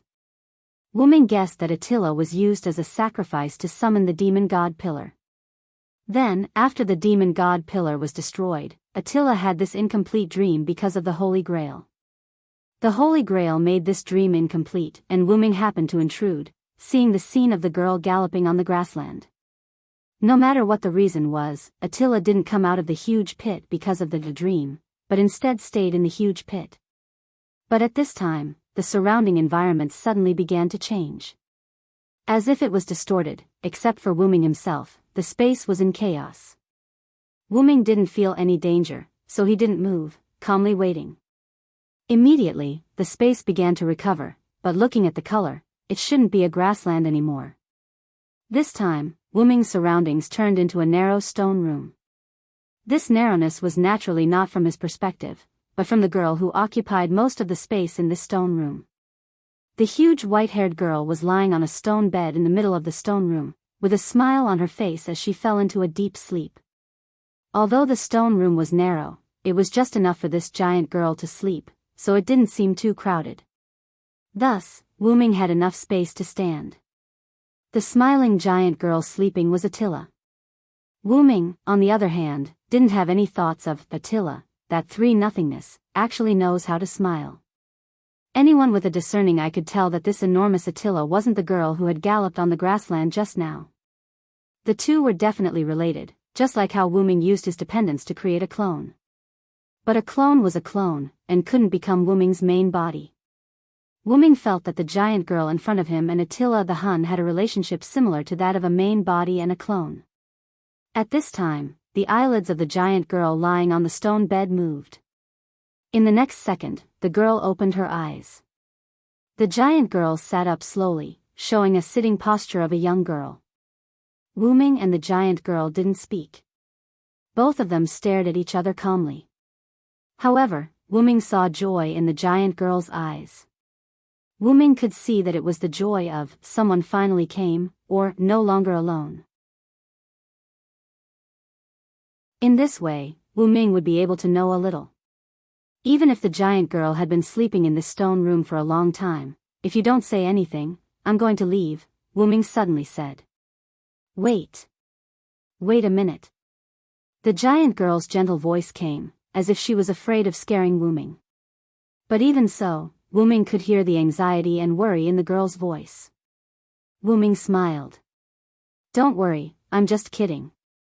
After hearing Wu Ming's words, the giant girl breathed a sigh of relief. Then, as if she had been enlightened, the giant girl realized that she had been fooled. She looked at Wu Ming with her small face, if she had a normal body shape. However, Wu Ming still didn't see anger, resentment, or any other negative emotions in her eyes.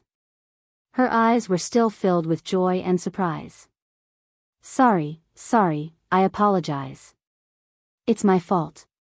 Wu Ming smiled and apologized to the giant girl. It's nothing. Actually, as the master, should have spoken first. As if she thought of something, the giant girl lowered her head and stopped looking at Wu Ming. There was a trace of fear in her eyes. It was nothing else but the fear that others might be afraid of her. Wu Ming's eyes flashed with a glimmer of light, then he smiled. Who do you think I am? Something that can make me afraid hasn't been born yet. Then, under the giant girl's surprised gaze, Wu Ming walked to the giant girl's lap and sat down cross-legged.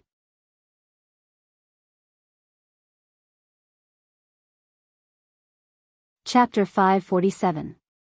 The giant girl was quite surprised by Wu Ming's bold behavior, but she didn't chase away Wu Ming who was sitting on her lap. Instead, she lowered her head and talked to Wuming.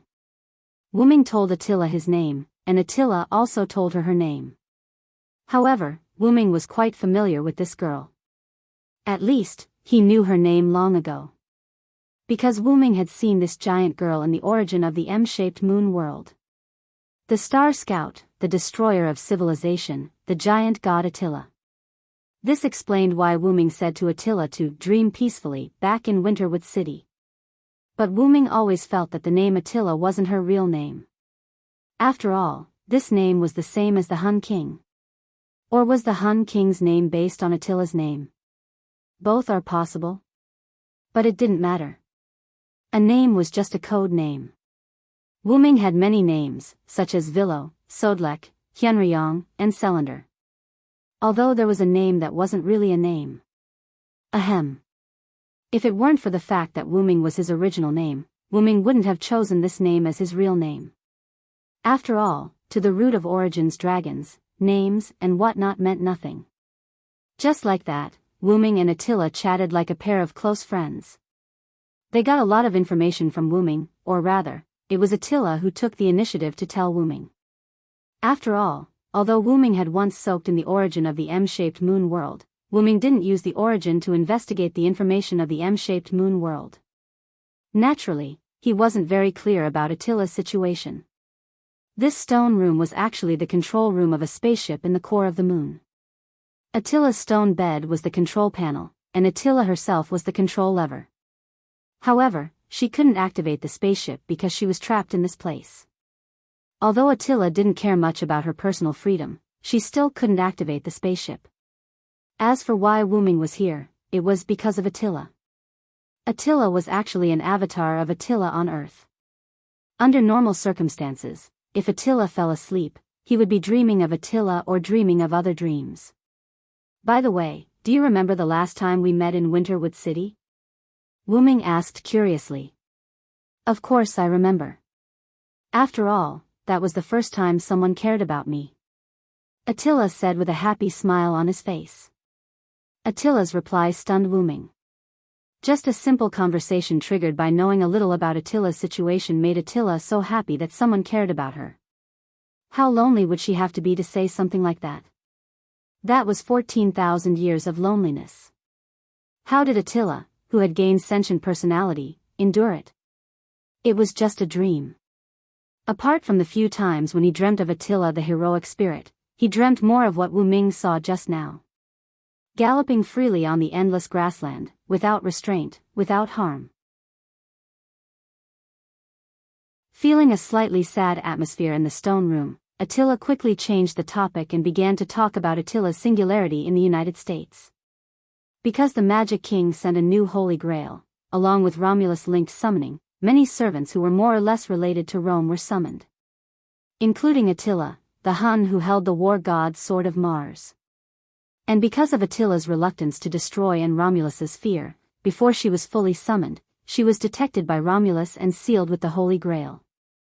Of course, if Attila resisted, she could have broken free at the beginning of the seal, but Attila, or Attila's heart, didn't want to destroy it. Attila's identity was an alien cosmic destruction weapon that destroyed planets. She was originally emotionless. But because Attila would absorb the technology, knowledge, and civilization of the destroyed planets, the result was that she became quite gentle, tolerant, and pure. Obviously, the civilization of the last planet that Attila destroyed must be an intellectual system full of motherhood and love. In the beginning of the conversation with Attila, Wuming felt that Attila was a lively girl full of excitement. But after chatting for a long time, Wuming felt that Attila was a gentle woman full of motherhood and the calmness and tolerance of an elder. It felt like she had multiple personalities. In fact, Wuming's guess was not wrong. According to Attila herself, she had 3 personalities, but these 3 personalities were not mixed. Instead, they were clearly independent of each other. At the beginning, there was the side of a young girl, the side of an intellectual, motherly, and tolerant goddess, and the side of a follower, or heroic spirit, Attila, a cold and fearsome warrior side. This was why Wuming could immediately feel that Attila had multiple personalities. Attila's personalities were clearly separated and were relatively easy to distinguish. It could be said that Attila the giant had the calmness and tolerance of an elder, the illusory and loneliness of a lonely position, and the calmness and coldness of an invader. However, these personalities would change according to the people or things that she faced. Just like Attila, who was frightened at the beginning, that was the delicate and cute side of a young girl. After interacting with Wu Ming for a while, Attila showed the motherly, intellectual, gentle, and tolerant side of a goddess. As for the warrior side of Attila, it would basically no longer appear in her original body. It would only appear in Attila as a heroic spirit. Afterwards, Wu Ming asked how he came here. Actually, I pulled your spiritual body here, Attila said with some embarrassment. Her current shy appearance should be that of a young girl. According to Attila, when Attila was sealed by the Holy Grail and brought into the demon god Pillar's body, the seal was still stable. Attila used Attila's identity to dream of galloping on the grasslands. Afterwards, when Wu Ming got rid of the demon god Pillar, the powerful force destroyed part of the Holy Grail's seal on Attila. As a result, it created a strange area under the huge crater that was neither an environment nor an inherent barrier. It was in between the two. And Wu Ming just happened to enter Attila's dream. Attila was indeed unable to discover Wu Ming's existence, but Attila did. Therefore, Attila directly used the Holy Grail and that special area to pull Wu Ming's spiritual body to the spaceship in the center of the moon. According to Attila, it was like this. Because Wu Ming, you have been releasing your spiritual power roughly, I thought you were asking me to pull you here. Attila had a careful expression on her face. She was afraid of making Wu Ming unhappy. Wu Ming smiled helplessly. It turned out that his spiritual power that was only used for investigation had become a burden. He had to train it properly in the future. And at this time, Wu Ming thought of something. My use of spiritual power is rough? Does Attila have any methods to help train spiritual power? Immediately, Attila nodded. Wu Ming smiled. This was like a pillow when he was sleepy.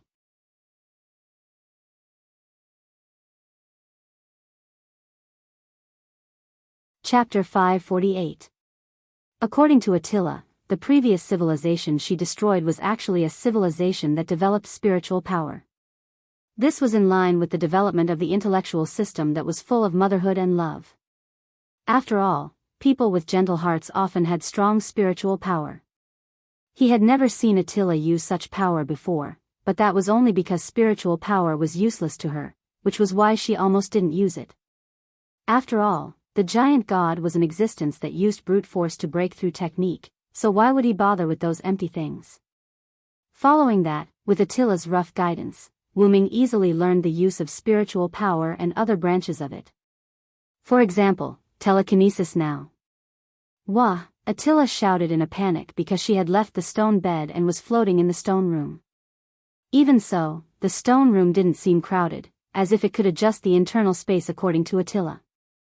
I see. The use of spiritual power is so simple, Wu Ming said with a smile as he looked at Attila who was floating in the air under his telekinesis playfully. Then, Attila felt as if a pair of hands were touching her skin. She knew that it was Wu Ming's telekinesis. Although she didn't hate it, she didn't like it when invisible things were messing around on her skin. Because. Wu Ming, your spiritual power is already very strong, and if you don't, keep training your spiritual power, even if it's a very crude method, to persist, it's still strengthened a lot. It's just that Wu Ming doesn't know how to use it. Even without me, you could have developed to this extent on your own. Attila blushed and stuttered. Attila was right. Wu Ming would take some time to meditate every day, but Wu Ming's initial meditation was just to maintain his sense of self. The root dragon had no lifespan limit, and this way, Wu Ming used meditation to stabilize his youthful heart so that his mentality wouldn't age with age. This was also why Wu Ming, who was almost 100 years old, still had the mindset of a young man and did not have the attitude of an old man at all. Of course, this was the age for ordinary people. After all, 100 years old was a complete underage age for the origin dragon, and it wouldn't be an exaggeration to call it a baby. However, Wu Ming's meditation also produced side products, which were the development of mental strength and the purification of mana. Mental power was something that could not be touched. The mental power of the origin dragon, no, it should be said that it had no shortcomings in any aspect. Therefore, Wu-Ming was able to develop mental power during meditation, and it was a very strong mental power developed through rough methods. It couldn't be helped. After all, consolidating a young heart was the main theme of Wu-Ming. It was already very good that the spiritual power of a byproduct could reach such a level. No, it should be said that for the origin dragon, such an outcome was normal. The second point was mana purification. As the root dragon, Wu-Ming had almost unlimited mana. However, almost unlimited and infinite were two different things. In other words, Wu-Ming's mana would also be used up. In this way, there were two solutions. One was to find a way to obtain unlimited mana, and the other was to purify the mana. Wu-Ming didn't consider the first point, and chose the second one instead. Because in Wu-Ming's opinion, purification of mana was especially important. For example, a relic that required 100 points of mana to release could be released with only 10 points of mana after purification. This effect of getting twice the result with half the effort was what Wu-Ming liked to pursue. Wu-Ming didn't think that there was truly unlimited mana. The so-called unlimited mana was just the fact that the recovery speed of mana was faster than the consumption, which created the illusion of unlimited mana. However, that was only Wu-Ming's guess. Since Wu-Ming had doubts about it, he wouldn't choose that path. Instead, he chose to purify mana. Wu-Ming's current mana had never been used up. At most, he only used half of it, and that was when he dealt with the last king, Rama. Even then, Wu-Ming still won. After defeating the last king, he also gained a lot of benefits, which made Wu-Ming even stronger. Therefore, in Wu-Ming's opinion, the mana he had was enough. What he needed to do was to improve the quality of the mana. Just like what was mentioned above, a relic that required 100 points of mana to release could be released with only 10 points of mana after purification. What a surprising result. With continuous purification in the future, it might even change from 10 points of mana to 1 point, or even 0 points of mana. Therefore, Wu-Ming valued quality and not quantity. In summary, Wu-Ming felt that Attila's words were right. However, Wu-Ming didn't agree with some of Attila's words. Wu-Ming knew himself well. At most, Wu-Ming would only use his mental strength to search for enemies. Moreover, he would only use it in such a simple and crude way. This was because Wu-Ming didn't want to develop in that direction. Not to mention that Wu-Ming had mastered the Lune magic, which was rare even in the type Moon world. He had also mastered all the magic of the Yggdrasil, world tree. Although Wu-Ming didn't master many magic spells, after all, he had the nameless spellbook, which was why Wu-Ming was lazy. However, the fact that he could use it wouldn't change.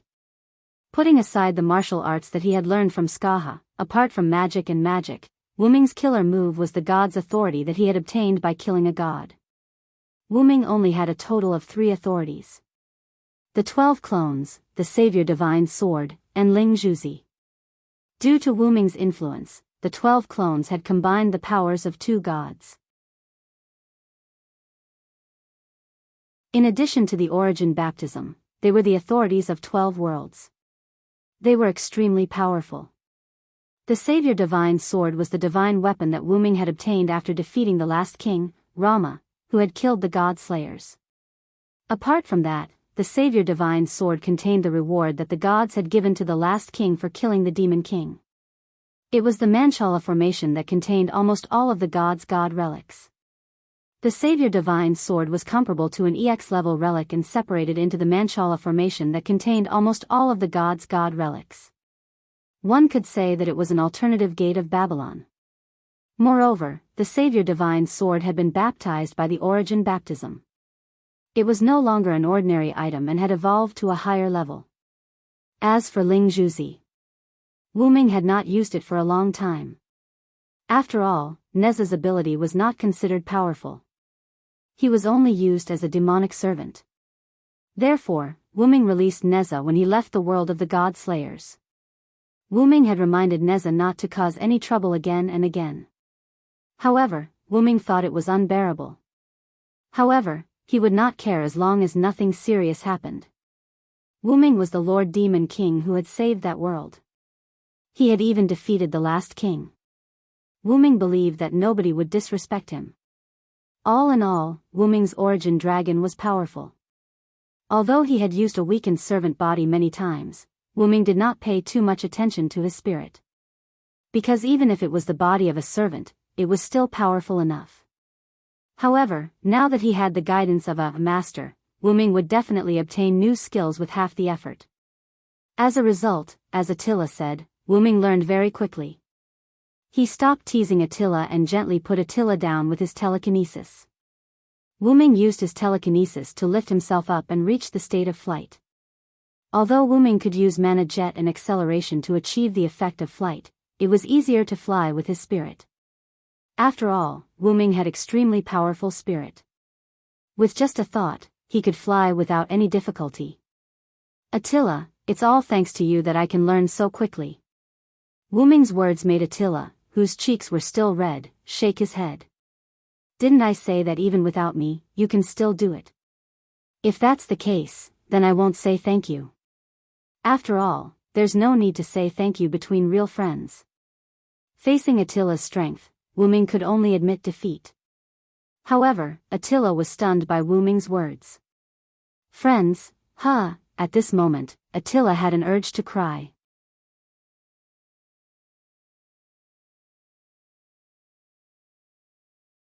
Chapter 549. Obviously, Wu-ming had underestimated Attila's obsession with the word friend. As a result, Attila shed tears of joy in front of Wu-ming. Although Wu-ming could tell that Attila was happy, Wu-ming could only pretend that he did not know. He then began to apologize to make Attila laugh. After all, Wu-ming sympathized with Attila who had been alone for 14,000 years.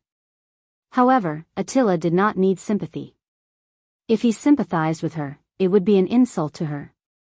No, it should be said that for anyone who could survive 14,000 years alone and still maintain a gentle character, sympathizing with her was equivalent to insulting her. Therefore, Wu-ming would not sympathize with her. He would only bring her happiness as a friend. As expected, Wu-ming is very gentle. Although Attila said that, he wasn't a fool. Attila had already felt that she was thinking for him. Wu-ming smiled helplessly. As no one had ever treated Attila this way, the warmth that Wu-ming brought to her made her feel extremely gentle. Wu-ming did not think that he was gentle. It was just a necessary concern for a friend. Even if he was really gentle, he would only have feelings for the people he cared about, such as Meiyu and the rest. To Attila, who was a stranger not long ago, Wu-ming was not gentle at all. Although he was sorry, it was the truth. However, Wu-ming believed that as time passed, Wu-ming would be able to treat Attila like how he treated Meiyu and the rest. Wu-ming was just trying his best to talk to her and bring Attila more new things. Without thinking about it, Wu-ming said to Attila as it was almost time. It's almost time for me to go. After all, Wu-ming had not completed what he needed to do in the Singularity in the United States. The Celtic Holy Grail was still in Maeve's hands and he had to get it. Moreover, there was still a Holy Grail in Wu-ming's relic space. Wu-ming still had to give it to Chaldea. As for the other Holy Grail, Wu-ming's Sword of Salvation was the carrier of that Holy Grail. After Wu-ming finished speaking, Attila looked slightly lonely. Because I pulled your spiritual body here, the flow rate here is completely different from that Singularity. Attila blushed and stuttered as she was afraid that she would anger Wu-ming. When Attila said this, how could Wu-ming not know? Attila just wanted him to stay a little longer and accompany her more. Wu-ming wasn't angry, or rather, it should be said that he shouldn't be angry. After being stunned for a while, Wu-ming smiled. If that's the case, I'll take a break here. After all, this is a rare opportunity to slack off. As Wu-ming spoke, he flew to Attila's lap and lay down again. Attila was not as surprised as she was last time.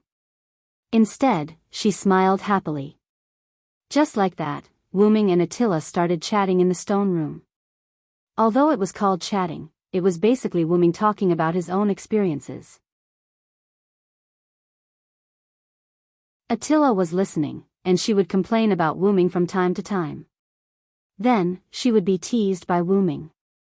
When she realized what was going on, both of them laughed. Then, Wu Ming continued. Attila was lonely. She did not ask for anyone to talk to her. However, she felt very happy to have someone tell her stories. Moreover, this was Wu Ming's story. Attila was very interested in this first friend of hers.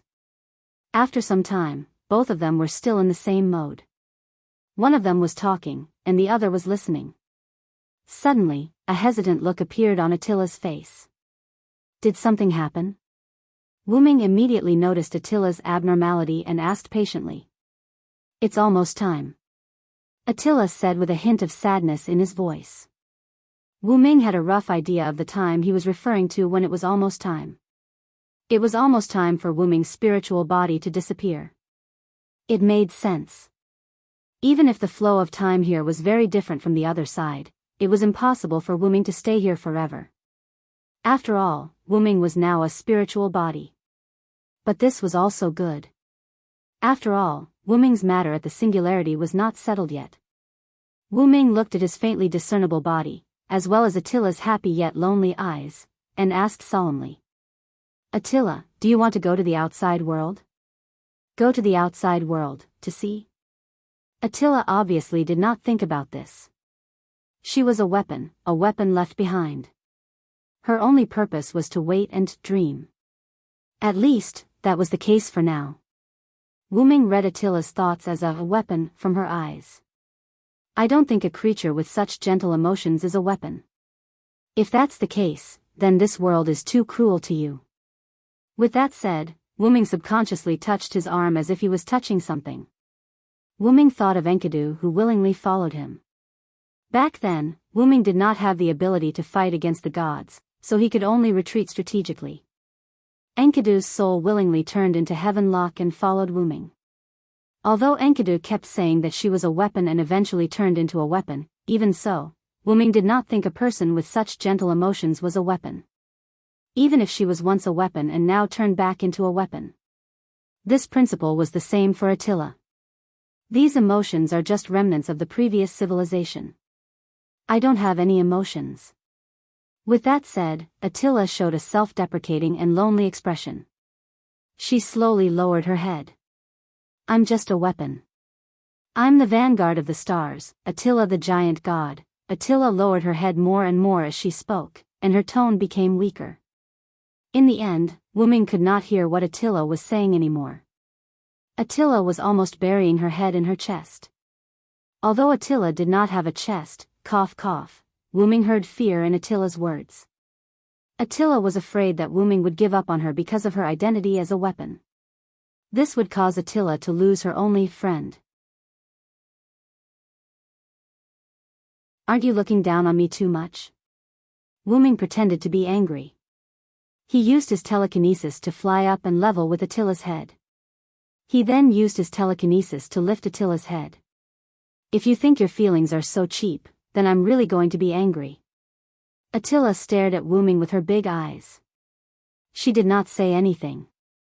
Although I've just gotten to know you, Attila, I don't think your feelings are fake.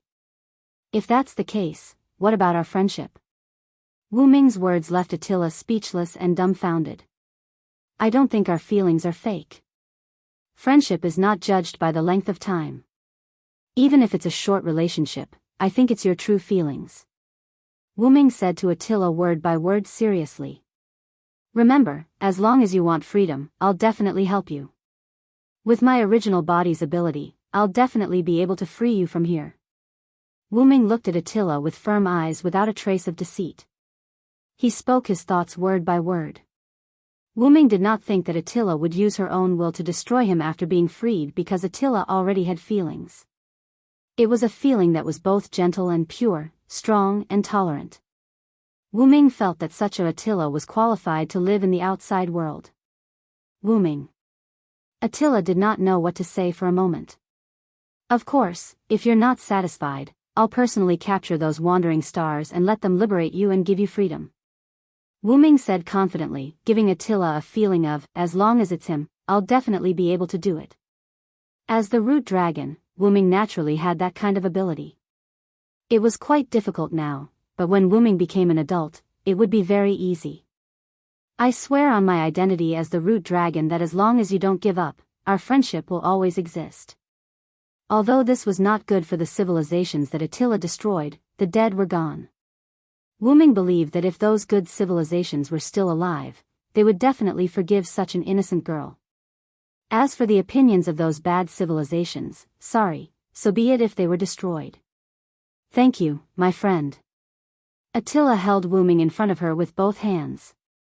Tears flowed down from the corner of her eyes as she smiled happily.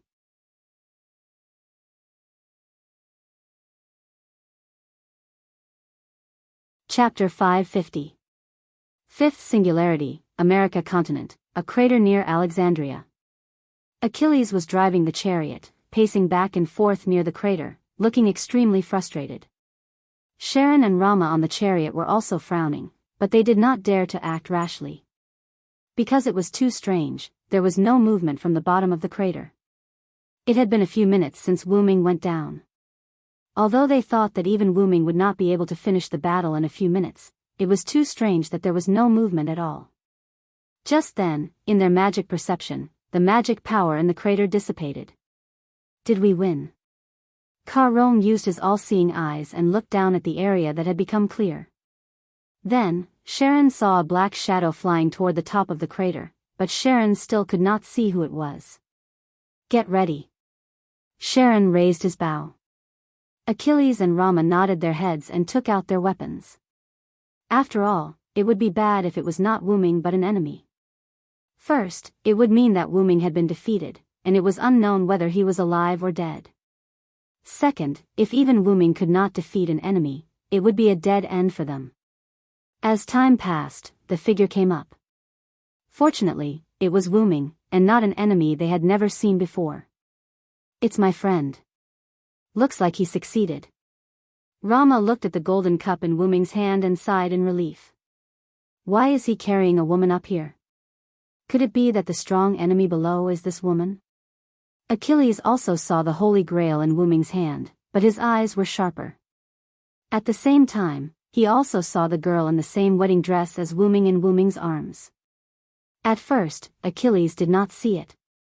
After all, both of them were wearing white, and it was too dazzling to see them together.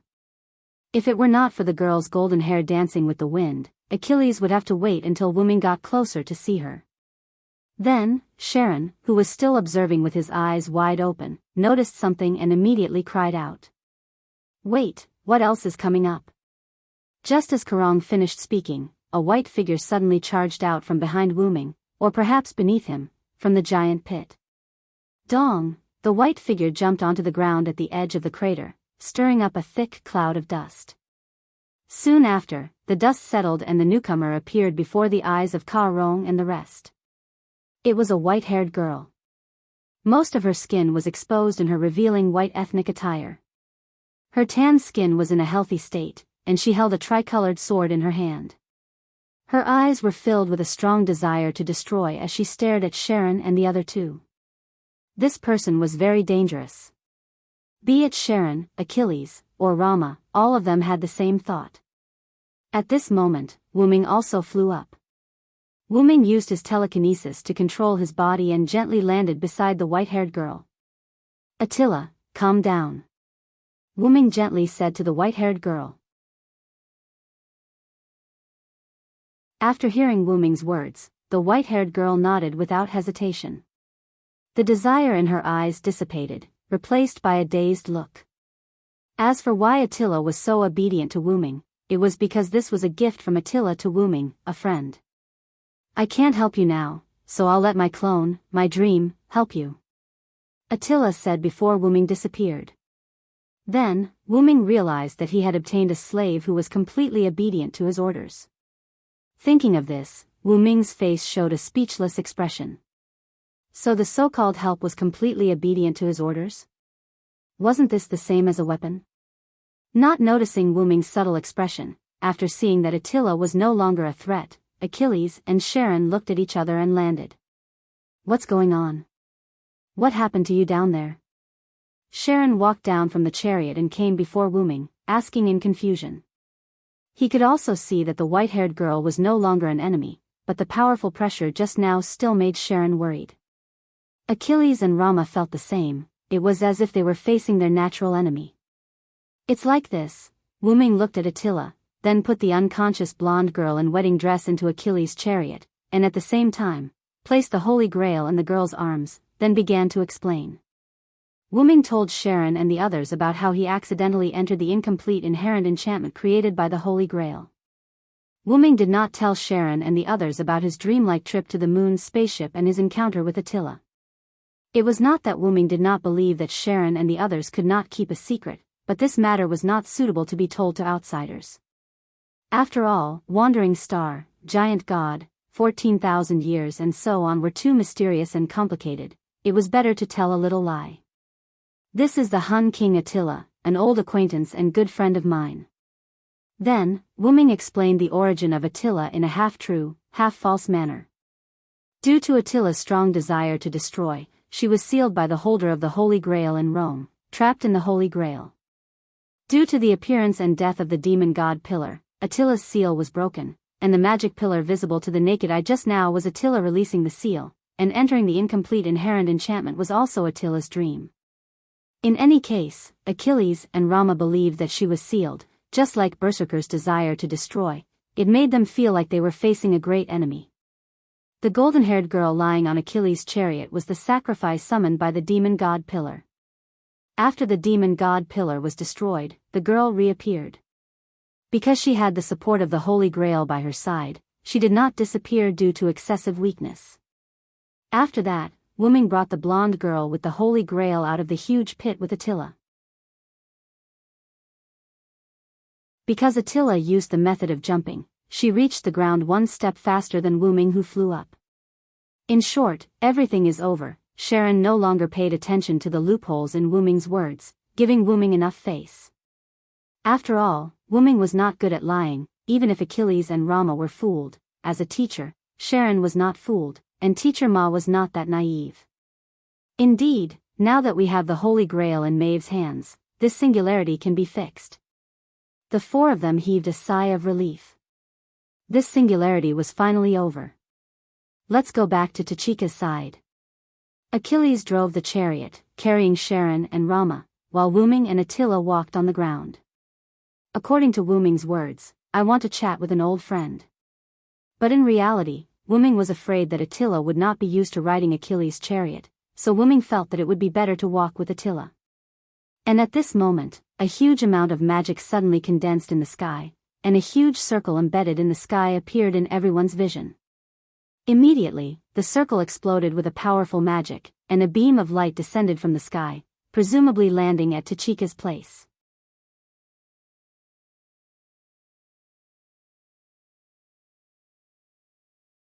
Chapter 551. Boom! The explosion swept over from Gadatsi's direction, and the resulting hurricane lifted a layer of skin from the surrounding ground. Nay, Achilles' 3 immortal horses were blown by the hurricane and let out a difficult cry.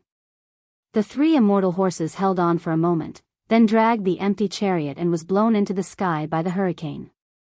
Of course, it was not that Achilles and the others were blown away by the wind, but because Achilles and the others got off the chariot before it was blown away.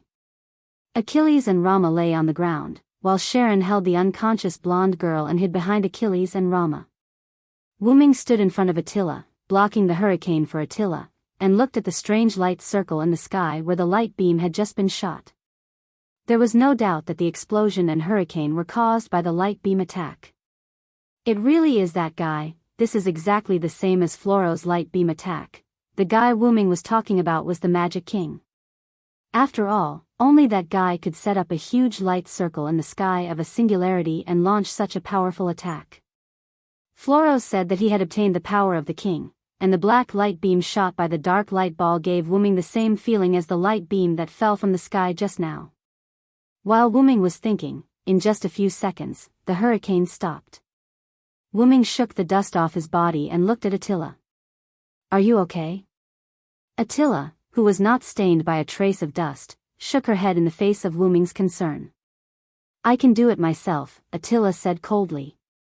Attila in her servant form was a cold warrior form, which could also be understood as the three nothingness. Wuming understood what Attila meant. She was the clone of the giant god Attila, and was not so weak. Even without Wuming, she would not be affected by the hurricane. That being said, I think I did the right thing in protecting my friends. Wuming smiled, then turned away from Attila and walked towards Ka Rong and the others. Attila stared blankly for a moment, as if attracted by Wuming's words. But in an instant, Attila regained her cold and emotionless appearance. However, Attila's gaze remained fixed on Wuming. Wuming walked over to Sharon and helped him up. At the same time, he picked up the golden-haired girl and the Holy Grail. I can only say that he is worthy of being called the Great Sage. Wuming's meaning was simple. Sharon could have given up on the girl and let her be blown away by the hurricane. You think too highly of me. I'm only here for the Holy Grail. Sharon shook his head with a smile. Although that was what he said, he could have taken the Holy Grail away and only protected it.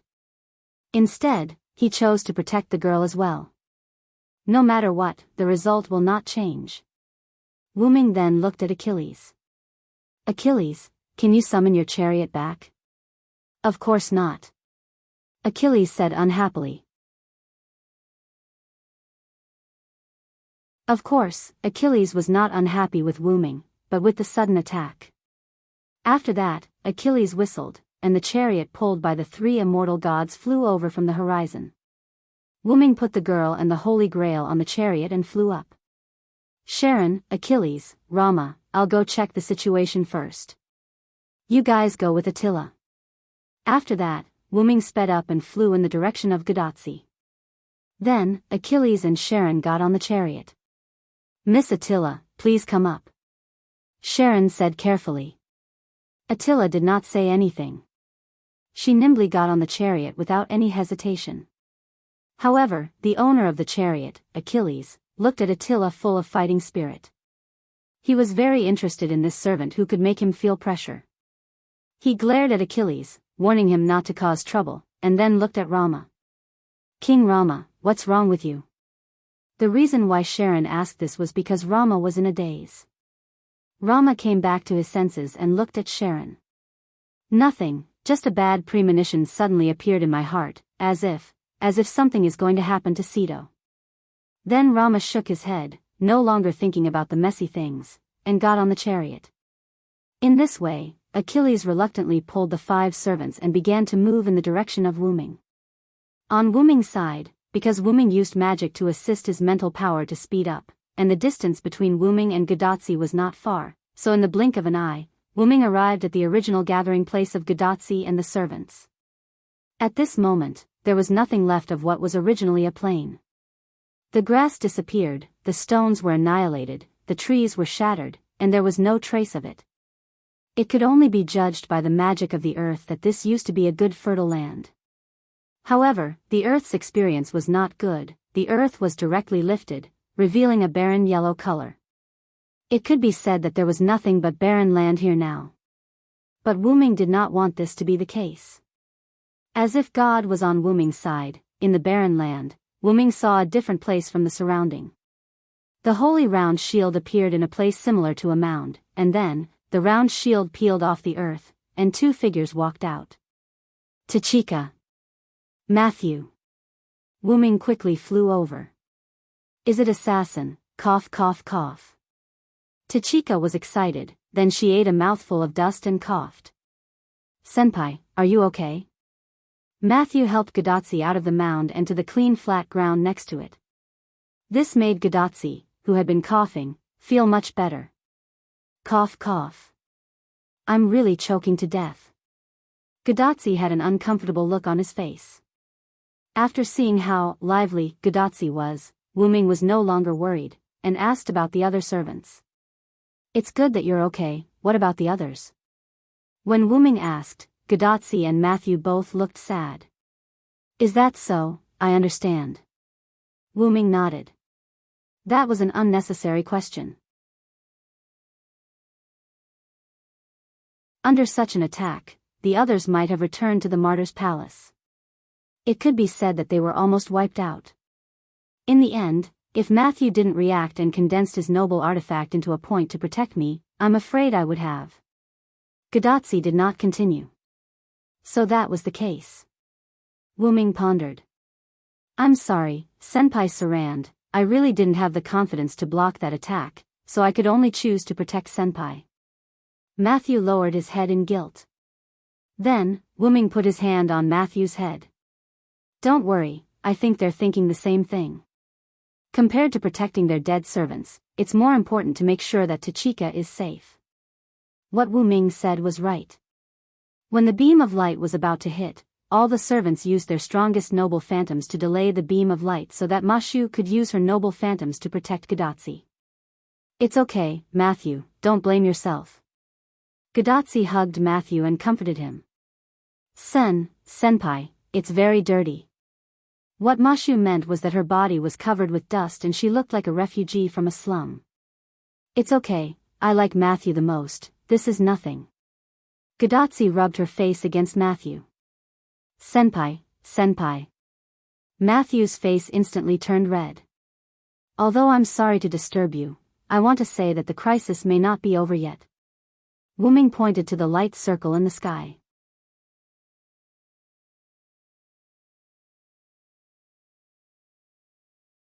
Chapter 552. Gadotsi and Matthew both followed Wuming's finger and looked at the sky. The strange huge circle was like a circular lamp that was pressed on the huge ceiling in the sky, giving people a very mysterious feeling. Hey! What is that? Gadotsi was obviously shocked. It's never happened before. Matthew also widened his eyes and looked at the huge circle in the sky. Like Gadotsi and Matthew, Wuming also stared at the sky. Then, Wuming said his guess. If I'm not wrong, it's probably the Magic King's noble phantasm. Hey! Gadotsi and Matthew were both shocked. After all, I don't think anyone else can release that level of attack over the singularity except for that guy. Gadotsi and Matthew looked at each other. It seemed that this was the only possibility. I'm afraid that every singularity has this circle, but the circle was hidden by that guy. It could be said that Wuming had not been to the previous singularities, and the only one he had been to was Winterwood City. When he was in Winterwood City, Wuming noticed that the sky was slightly different, but he didn't pay much attention to it. When he was in London, because he was underground, he couldn't see the sky, so Wuming didn't pay attention to it. At this singularity, Wuming noticed the abnormality in the sky. Deliberately hiding it made people notice the abnormality. That guy's move is bad. Wuming ridiculed mercilessly. But even so, the other party didn't suffer any losses. The price of exposing this noble phantasm was that almost all the servants were sent back to the Valhalla. Nightingale, Geronimo, Atlanta, Edison, Tamamonome, Billy Boy, Robin Hood, Elizabeth, Kyoheim, Helena. It could be said that the attack just now had killed those 10 servants. At present, the American continent, which had more than 30 servants in the beginning, was now left with only a dozen servants. Sharon, Achilles, Rama, Attila, and the unconscious Roman girl escaped the attack because they were with Wuming. Because of the duel, Arjona and Karna were located in the northwestern part of the American continent.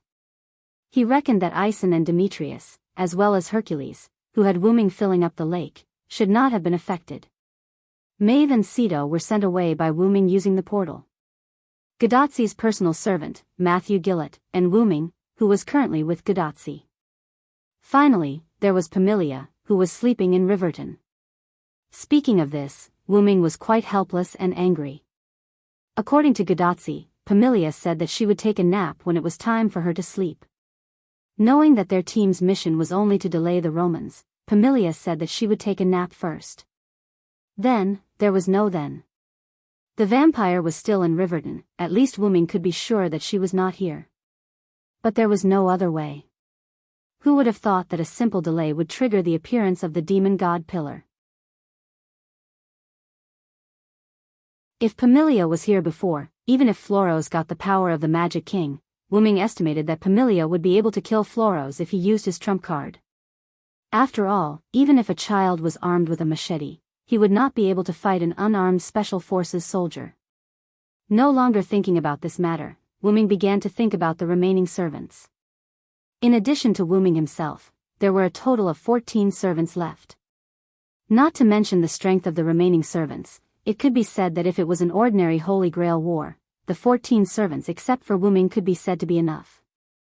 However, with only 14 servants, in this American continent, where the magic power had been raised to the level of a god, it was not enough. Not to mention, there was a guy like Ison, who was useless and only knew how to drive a boat. It could be said that if the halo in the sky did not hide anymore, except for Wuming, the rest of the servants would probably have to leave. Although Matthew could block the attack just now, it did not mean that Matthew could block the rest of the attack. Matthew could block it once, it was already very good. After all, Matthew was still not a mature servant. At present, Matthew was still unable to use Galahad's noble phantasm. Otherwise, there would not be a situation where Matthew could only protect Gadotsi alone. Besides, not everyone would choose to stand on Gadotsi's side. At present, only 7 servants, Wuming, Matthew, Sharon, Achilles, Rama, Attila, and Maeve, could serve as the combat power to protect Gadotsi. Pamilia's whereabouts were unknown. Maybe she had woken up, or maybe she was still sleeping. The Roman girl rescued from the demon god Pillar had been in a coma, and she could not leave the Holy Grail. She could only rely on the Holy Grail to maintain the integrity of her spiritual base. She could not stay too close to Rama, and even if she woke up, with her broken spiritual base, she would not have much combat power. As for Arzu and Karna, Karna wanted to come back to help Gadotsi, but Arzu was unwilling. It could be said that if Karna chose to help Gadotsi, then Arzu would definitely choose to help the Magus King. In this way, he would be able to fulfill his wish and become enemies with Karna again. Karna, who could not get away, could only accompany Arzu as a sacrifice. Hercules probably had not broken free from the bottom of the lake yet. After all, there were so many fake heavenly locks that were no different from the real heavenly locks. Even Hercules would have to spend a little effort to break them.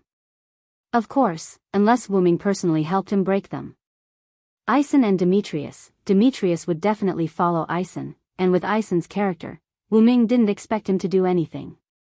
It could be said that as long as he did not cause trouble, he would be thankful. At this moment, Maeve was not here. Sharon, Achilles, Rama, and Attila were still rushing here. At present, only Wuming and Matthew could protect Gadotsi. After thinking for a while, Wuming waved to Gadotsi. Gadotsi, come here. Although Gadotsi was puzzled, because of her trust in Wuming, she did not hesitate to walk over. Give me your hand. After saying that, Wuming stretched out his hand and held Gadotsi's slender little hand. Hey, what are you doing, assassin? Gadotsi did not care about shaking hands with Wuming, but Gadotsi did not understand what Wuming wanted to do, and Matthew was the same.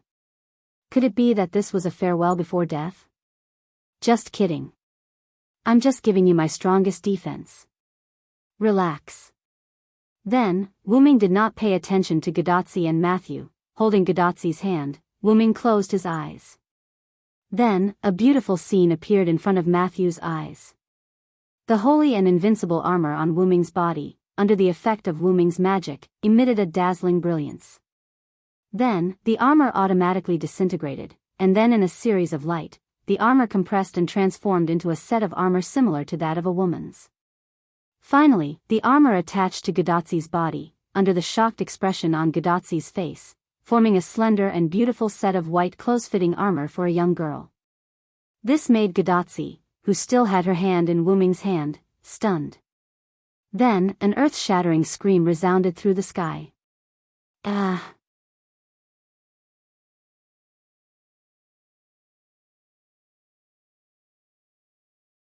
Chapter 553.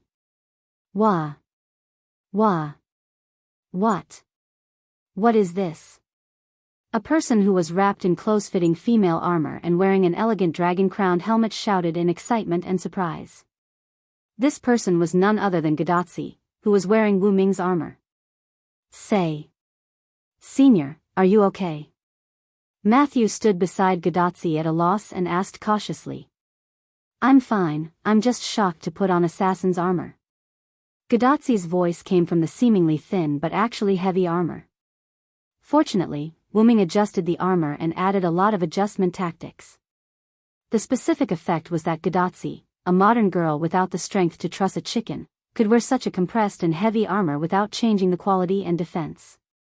After that, Wuming smiled helplessly as he looked at Gadotsi, who was uncomfortable talking to Matthew because of the helmet. Relax, inject magic, the armor will respond to you. Although Gadotsi was a novice with no experience in magic, after so long, under the guidance of Roman, Olga Marie, and Gadotsi, she could still do the ordinary extraction and application of magic. With that said, as if demonstrating, Wuming put his hand on Gadotsi, and then the helmet on Gadotsi's head split and attached to her shoulders and back. Hey! So simple? Gadotsi was interested, and she used magic with her small face. In an instant, the helmet that was disassembled and disassembled closed again and wrapped Gadotsi's small head. Although Wuming wanted to complain about Gadotsi's constipated expression just now. Then, Gadotsi controlled the helmet to disassemble again, and her excited little head was exposed again. It's really amazing, then, Matthew poked Gadotsi. Senior, now is not the time to play. In an instant, Gadotsi's small face became awkward. Right. Right, assassin, you gave me the armor, what will you do? Gadotsi saw before that the cover that trapped the demon god pillar was made of Wuming's armor. And Gadotsi also saw that the defense wall was not damaged at all under the powerful attacks of Wuming and the demon god pillar. This armor was undoubtedly a super powerful noble artifact. If you don't have this armor, what will you do when the light circle attacks again? Gadotsi said worriedly. Indeed, Wuming, the Berserker Holy King Seelan's strongest noble artifact was this set of armor. With an invincible defense and a light spear that could be strengthened, Wuming could be said to be invincible. Of course, this invincibility only meant that Wuming would not be defeated. It did not mean that he was truly invincible. If demon god Shuden could use the Holy Grail and the blessing of the Sun God to release the power of the sun because Wuming thought it was troublesome, then facing the demon god pillar Floros not long ago, Wuming really had no way to kill it with the body of a servant. Although it seemed that Floros was no different from the other demon god pillars, Floros said that it had obtained the power of its king. Naturally, it could not be compared to the other demon god pillars. However, it was precisely because of this that Wuming borrowed Rama's noble artifact. It's because I'm afraid that the light circle will attack again, so I let you wear this noble artifact. Wuming gently touched Gadotsi's little head and messed up her hair. If it's me, I have it. Wuming turned his head. Following the direction where Wuming turned his head, Gadotsi saw a holy sword that was similar to the Excalibur floating beside Wuming. As if responding to Wuming's words, the divine blade of salvation shone with holy light and attracted lightning. You should know that the best defense is offense. With the divine blade of salvation, nothing will happen to me. But if you don't have this set of armor, it's very likely that something will happen to you. Wuming tried to reason with Gadotsi. So, be obedient, Tachika. In the end, Wuming ended with a pampering tone. I know. Gadotsi's cheeks blushed. No matter how good their relationship was, after experiencing such gentle flirting, as a girl who has never been in a relationship before, it was quite fatal. Even Mashu, who was next to him, was blushing like a braised crab. Wuming nodded with satisfaction. Sharon and the others will be here soon. You two remember not to run around. Gadotsi and Matthew nodded. Then, I'll leave for a moment. With that, a dark purple ripple swallowed Wuming, and then the ripple disappeared. Hey! Hey! Can you hear me? At this time, Gadotsi's wristband sounded. Leader. Is the communication device fixed? Gadotsi asked in surprise. However, in response to Gadotsi's inquiry, only the voice was heard, and not the image. But the voice was no longer Olga Marie's voice, but Roman's. How could it be fixed? That's magic power comparable to hundreds of holy swords. The explosive magic power directly blew up Chaldea's device. Da Vinci's really tired this time. However, before Roman could finish complaining, Olga Marie's voice was heard again. Get out of my way. After Olga Marie's roar, there was the sound of someone falling to the ground. Then, Olga Marie's calm voice was heard. Speaking of which, under the attack just now, besides you, who else survived? Yes, Assassin is fine.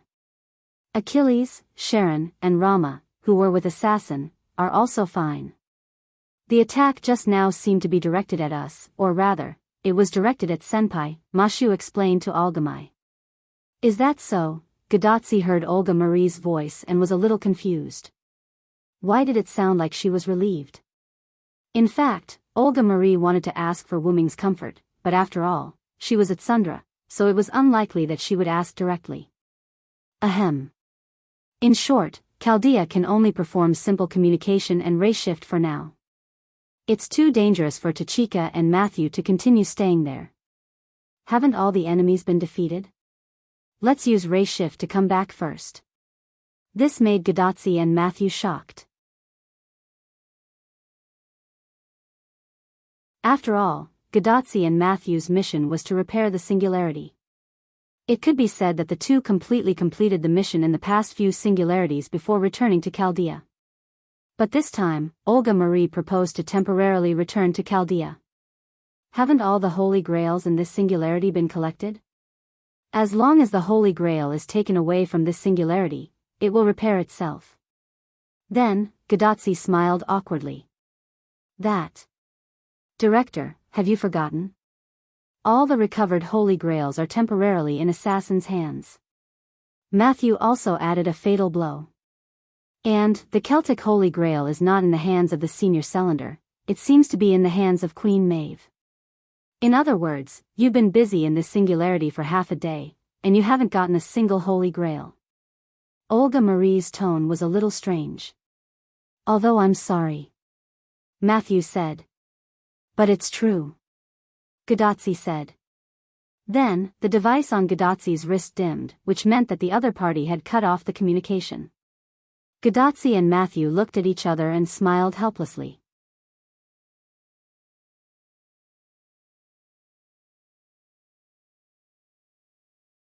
Chapter 554. A moment later, Gadotsi's bracelet lit up again, but this time, the contact was no longer Olga Marie, but Dr. Roman. Roman said that Director Olga Marie was muttering, "How come we didn't get a single Holy Grail? That guy is an idiot. We could have just given the Holy Grail to Chaldea." He cursed as he left the control room. He seemed to have returned to his own room. Will the director be okay? Gadotsi asked worriedly. Don't worry, the director isn't as weak as you think. She's still very strong. Romo's calm and amiable voice was heard. On this point, Roman could be said to have the most right to speak. After all, when Olga Marie became the director, Roman had already been in Chaldea for a long time. It could even be said that Roman was Olga Marie's senior in a sense. For the time being, Gadotsi and Matthew began to think about what to do next. Then, Doctor, what should we do next? Matthew asked. This question made Roman silent. At present, the 3 Holy Grails were already in the hands of Wuming, and the Celtic Holy Grail was also in the hands of Maeve. It could be said that as long as Wuming went to see Maeve, brought the Holy Grail back, and gave it to Gadotsi, then everything would be solved. So, at present, it seemed that the only thing to do was to wait.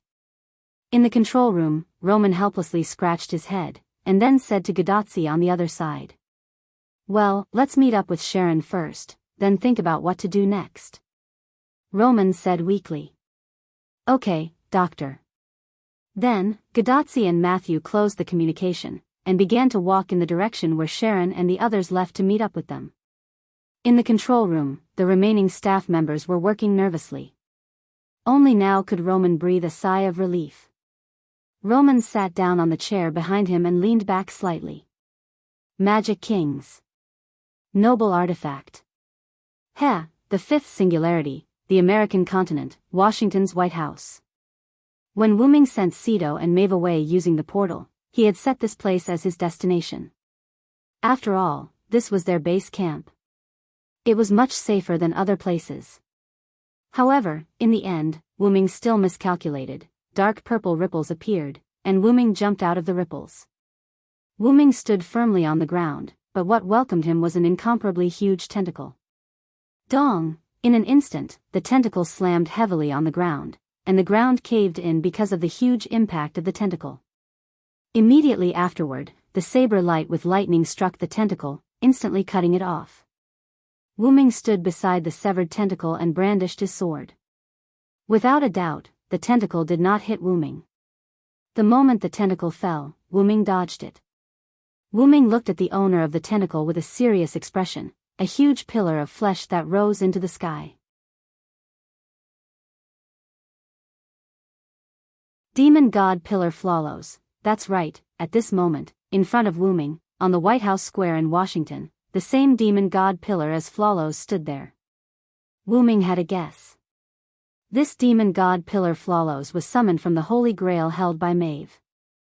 The evidence was Maeve, who was embedded in the flesh wall of the demon god pillar with only half of her body exposed. At this moment, Maeve's body was drooping, and she was obviously unconscious. As for Sito, who was already unconscious and brought back by Maeve, Wu Ming, who had already spread out his mental power, indicated that he did not find him. Wu Ming estimated that Sito was either swallowed by the demon god pillar and was in the body of the demon god pillar, or had been killed by the demon god pillar and returned to the martyr's palace. At this moment, Flawless, who failed the sneak attack, spoke. "You can really find this place, Dragon of Origin." It was still Lev's voice, and it was still an unpleasant voice. Demon god pillars are all as disgusting as cockroaches. This is really an eye-opener. Wu Ming mocked mercilessly. Although Wu Ming also knew that to kill the demon god pillar, he had to kill all 72 of them at once, but he could resurrect immediately after dying together. This was a bit of a bug. Of course, an ordinary demon god pillar that appears at a singularity can't do it, but I have the king's blessing. Of course, such a thing can be done. As long as there was the Holy Grail and the sacrifice, Flawless could appear on his own. This was the reason why Flawless suddenly appeared in Alexandria, and the reason why he could resurrect in the White House after dying. But I didn't expect you to put the Holy Grail in the hands of this servant. I thought you had already put it away. But this is good. If not, I won't be able to appear again. Ha ha ha, the demon god pillar laughed and shook his body. Maeve, who was embedded in the body of the demon god pillar, also shook along with the demon god pillar. Then, Maeve was shaken awake. I am. Maeve, who had just woken up, was still not completely awake. She was a little confused about the current situation. Maeve, are you okay? Wu Ming immediately shouted at Maeve after seeing Maeve wake up. Wu Ming's shout woke Maeve up, but it also made Maeve quite unhappy. Really, little Sai, can't you pretend that you don't care about me? This way, this guy can threaten you. Maeve was like a young girl, looking at Wu Ming with a puffed-up face, expressing her dissatisfaction. Maeve and Sito were originally here, but for some reason, Maeve's Holy Grail had an abnormality. It directly used Maeve and Sito's body as a sacrifice to summon the demon god pillar. Because Sito's spiritual base was damaged, she was equivalent to half a servant, so Maeve acted as the other half and was embedded in the demon god pillar. Before her magic was absorbed, Maeve heard the voice of the demon god pillar. That was what Flawless said at that time. Ha ha ha. I'm back. Wait for your death, Wu Ming. Then Maeve fainted. Wu Ming told Maeve his real name. So, according to Maeve's own judgment, she knew one thing, that was, Flawless was Wu Ming's enemy. So Maeve originally wanted to pretend that she didn't know Wu Ming, in case Flawless threatened Wu Ming with her. But you directly called my name. Isn't this telling it that I'm very important to you? Although she was complaining, Maeve was smiling. That was joy. It was impossible for Wu Ming not to know this, but Wu Ming still called Maeve, exposing their relationship and giving Flawless an opportunity. Because Wuming was worried about Maeve, it was impossible for him to not recognize Maeve because of threats. Even if I did that, Flawless wouldn't be fooled. After all, Flawless had said before that since Wuming came to this singularity, Flawless had been monitoring Wuming. Perhaps Flawless already knew about the relationship between Wuming and Maeve, and revealing half of Maeve's body was probably premeditated. That's right. It's because I know about your relationship that I devoured the guy whose spiritual base was about to die in this woman. In this way, I can expose her outside and use it to threaten you, Dragon of Origin Wuming. Facing such a situation, Wuming's hand holding the divine blade of salvation couldn't help but tighten. Trouble.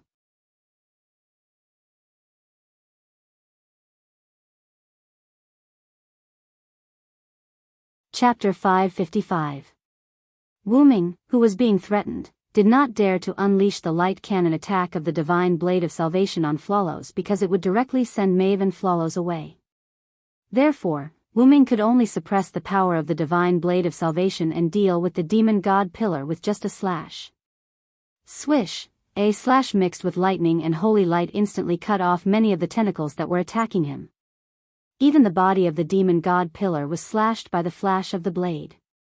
However, the self-healing ability of the demon god pillar that had obtained greater power was even more powerful. In just a few seconds, the cracked body healed and the tentacles grew out. However, it could be seen that even if the power was deliberately suppressed, the divine blade of salvation was still the divine blade of salvation. The holy sword that could split a star was not just for show. It could be said that the divine blade of salvation could not only be classified as a divine blade of salvation, but also as a divine blade of salvation. Such a powerful divine weapon, even if the power was suppressed, was still not something that the demon god pillar could resist. Originally, it should have been like that. However, because Flawless had obtained the power of their king, his strength had also increased by a level. This created a very awkward situation. Flawless could not hurt Wuming, and Wuming could not do anything to the demon god pillar even if he showed mercy. For example, the original divine blade of salvation that Wuming used had a strength of 100. Currently, the divine blade of salvation that was transformed from the Holy Grail and Rama's divine blade of salvation had a strength of 80. Due to the deliberate suppression, the strength was reduced to 50. The original strength of the demon god pillar, Flawless, was 30. After obtaining the power of the Magic King, the strength became 50. In this way, the two of them were equal. However, the pure data was only used as a general reference. It could not accurately express anything.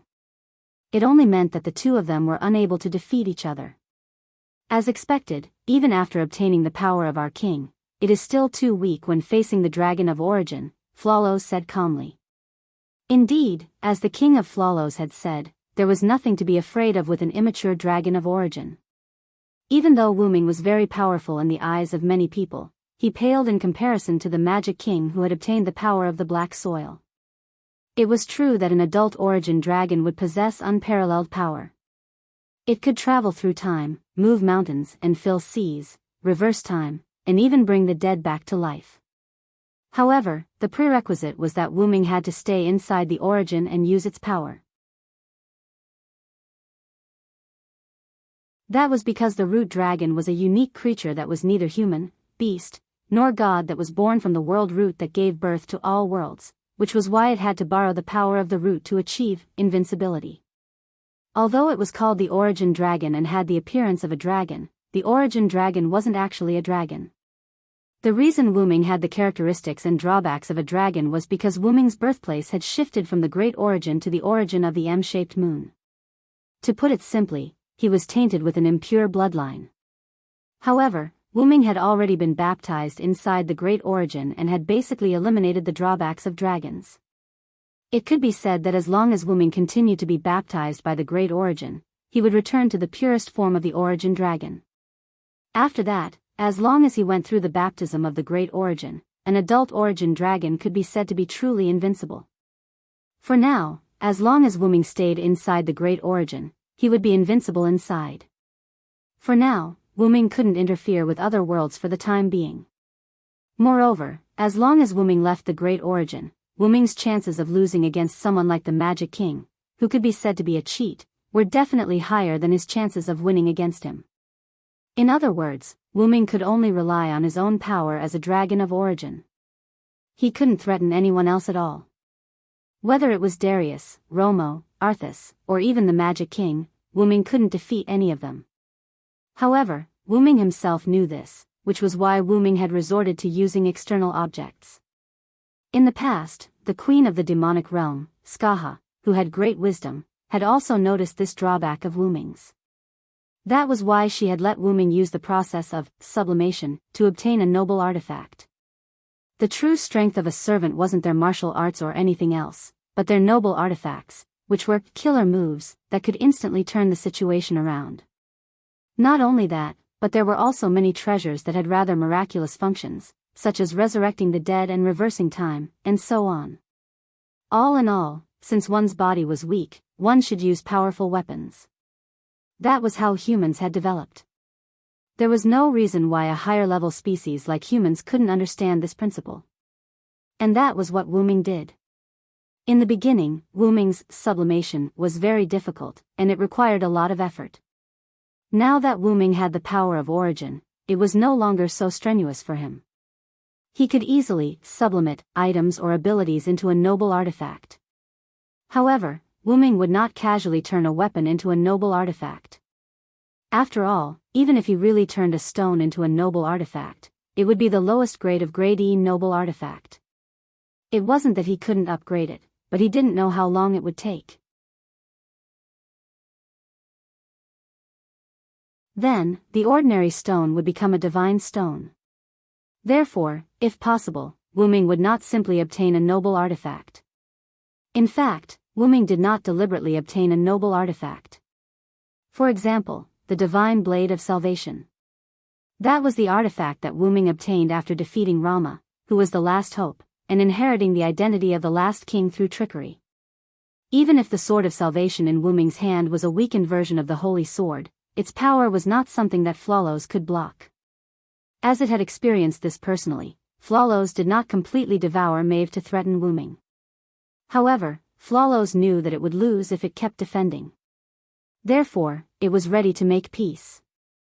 Forget it, Dragon of Origin. My purpose is just to see Chaldea and the rest. In fact, I don't have the intention to fight you at all. Flawless' tentacles stopped dancing as if they were still in the air. The devil mist and the heat rays in its eyes dissipated. It seemed like it was really ready to make peace. As long as you promise not to interfere with the singularity anymore, I'll let this woman go and allow you to help Chaldea repair the singularity. What do you think? After hearing what Flawless said, Wu Ming slowly lowered the Sword of Salvation. The lightning and holy light on the blade gradually disappeared. Then, Wu Ming let out a long sigh of relief. Sure enough, Flawless, even though we've had a lot of dealings, you still don't know me well. You're tuning into the Romantic Tales YouTube channel. Don't forget to subscribe and join us on this journey to catch the most captivating stories.